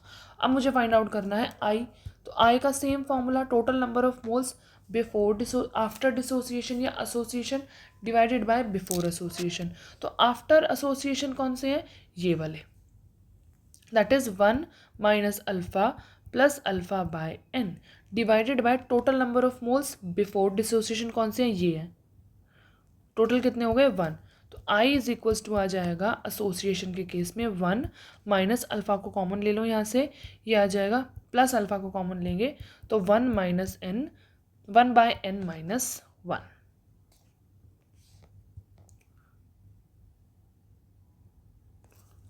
तो ये मेरा I का फॉर्मूला आ जाएगा वीक इलेक्ट्रोलाइट के केस में। अब मुझे कंक्लूजन निकालना है कि पूरा मैंने इस वॉन्टा फैक्टर के अंदर क्या पढ़ा, तो ये कंक्लूजन मैं इस टेबल के अंदर लिख सकती हूँ। तो this is the conclusion table. मैंने इस पूरे प्रोसेस के अंदर क्या पढ़ा, पूरे टॉपिक के अंदर मैंने ये चीज़ पढ़ी है कि डिसोसिएशन के केस में वॉन्टा फैक्टर की वैल्यू क्या होती है, किससे 1 से बड़ी होती है कि छोटी होती है। डिसोसिएशन होगा तो हमेशा क्या आएगा, देखो स्ट्रॉन्ग इलेक्ट्रोलाइट के केस में तो डायरेक्ट आएगी, जितने नंबर ऑफ मॉलिक्यूल जितने नंबर ऑफ आयंस में वो डिसोसिएट होगा वही I की वैल्यू आएगी। तो हमेशा 1 से बड़ी ही रहेगी, छोटी तो रहेगी नहीं। एक मॉलिक्यूल जो है, एक कंपाउंड, आयनिक कंपाउंड कम से कम 2 आयंस में तो डिसोसिएट होगा ही, 2 से ज़्यादा में ही होगा। तो हमेशा स्ट्रॉन्ग इलेक्ट्रोलाइट के लिए I की वैल्यू 1 से बड़ी हो गई। वीक इलेक्ट्रोलाइट के केस में देखो I की वैल्यू 1 प्लस समथिंग आ रही है, माइनस कुछ नहीं है, यहाँ पर कुछ कितना भी छोटा आ जाए हमेशा I की वैल्यू 1 प्लस समथिंग आएगी। तो मैं क्या कह सकती हूँ कंक्लूजन में, डिसोसिएशन के केस में I is always greater than 1। Association के केस में देखो 1 प्लस अल्फ़ा 1/n है, तो यहाँ पर हमेशा जो वैल्यू आएगी ना वो इस तरह से नेगेटिव में आएगी, क्योंकि 1/n माइनस 1, तो 1 बड़ा है 1/n से, हमेशा बड़ा रहेगा 1। तो हमेशा जो अंदर वाली जो वैल्यू आएगी वो माइनस में आएगी, तो माइनस में आएगी तो बाहर भी माइनस होगा, तो I हमेशा किस में आएगा, माइनस में आएगा, सॉरी 1 से छोटा आएगा। तो एसोसिएशन के केस में मैं बोल सकती हूँ हमेशा वॉन्टा factor will be less than 1। Quantity of solute, डिसोसिएशन में क्वांटिटी ऑफ सॉल्यूट क्या होती है, बढ़ जाती है। मैंने 1 मोल डाला, डालने के बाद वो डिसोसिएट हो गया, 1 2 में कन्वर्ट हो गया या 4 में कन्वर्ट हो गया, तो क्वांटिटी ऑफ सॉल्यूट क्या हो गई, इंक्रीज हो गई। एसोसिएशन केस में मैंने 4 मॉलिक्यूल्स डाल दिए, 4 आपस में इकट्ठे होकर उन्होंने एक बना लिया, तो क्वांटिटी ऑफ सॉल्यूट घट गई, डिक्रीज हो गई। कॉलिगेटिव प्रॉपर्टी डिपेंड करेगी क्वांटिटी ऑफ सॉल्यूट पे। अमाउंट ऑफ सॉल्यूट अगर बढ़ेगा तो कॉलिगेटिव प्रॉपर्टी भी बढ़ेगी, अमाउंट ऑफ सॉल्यूट अगर घटेगा तो कॉलिगेटिव प्रॉपर्टी भी घट जाएगी।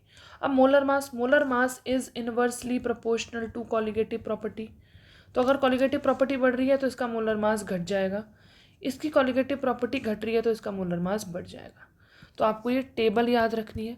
सेकेंड चीज़ आपको याद रखनी है, डिसोसिएशन में आपका आई की वैल्यू क्या होती है, 1 प्लस अल्फ़ा n-1। एसोसिएशन में आई की वैल्यू 1 प्लस अल्फ़ा 1/n-1।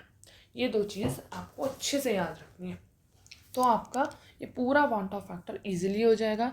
अगर ये टेबल नहीं याद रखोगे तो हर जगह फंस जाओगे। तो आई होप आपको बहुत अच्छे से ये पूरा चैप्टर अच्छे से समझ आ गया होगा। We are done with this chapter. आप बार बार देखिए वीडियो को, जहाँ भी टॉपिक में अटकते हैं वहाँ पॉज करके वहाँ समझिए, नोट्स को समझिए, क्योंकि ये चैप्टर बहुत इंपॉर्टेंट है और बहुत स्कोरिंग चैप्टर है। So this is all about the chapter 1 solutions of class 12th chemistry। Next जो स्लाइड है, नेक्स्ट स्लाइड में मैंने कुछ मिसलिनियस क्वेश्चंस डाले हुए हैं, इसका आप स्क्रीनशॉट लेके आप ये क्वेश्चंस खुद से सॉल्व कर सकते हो। अगर आपको कोई क्वेश्चन नहीं आता तो आप कमेंट सेक्शन में कमेंट करके बता सकते हो कि ये क्वेश्चन आपको नहीं आया, मैं ये पूरी वर्कशीट दोबारा करा दूँगी। So thank you everyone to like my channel.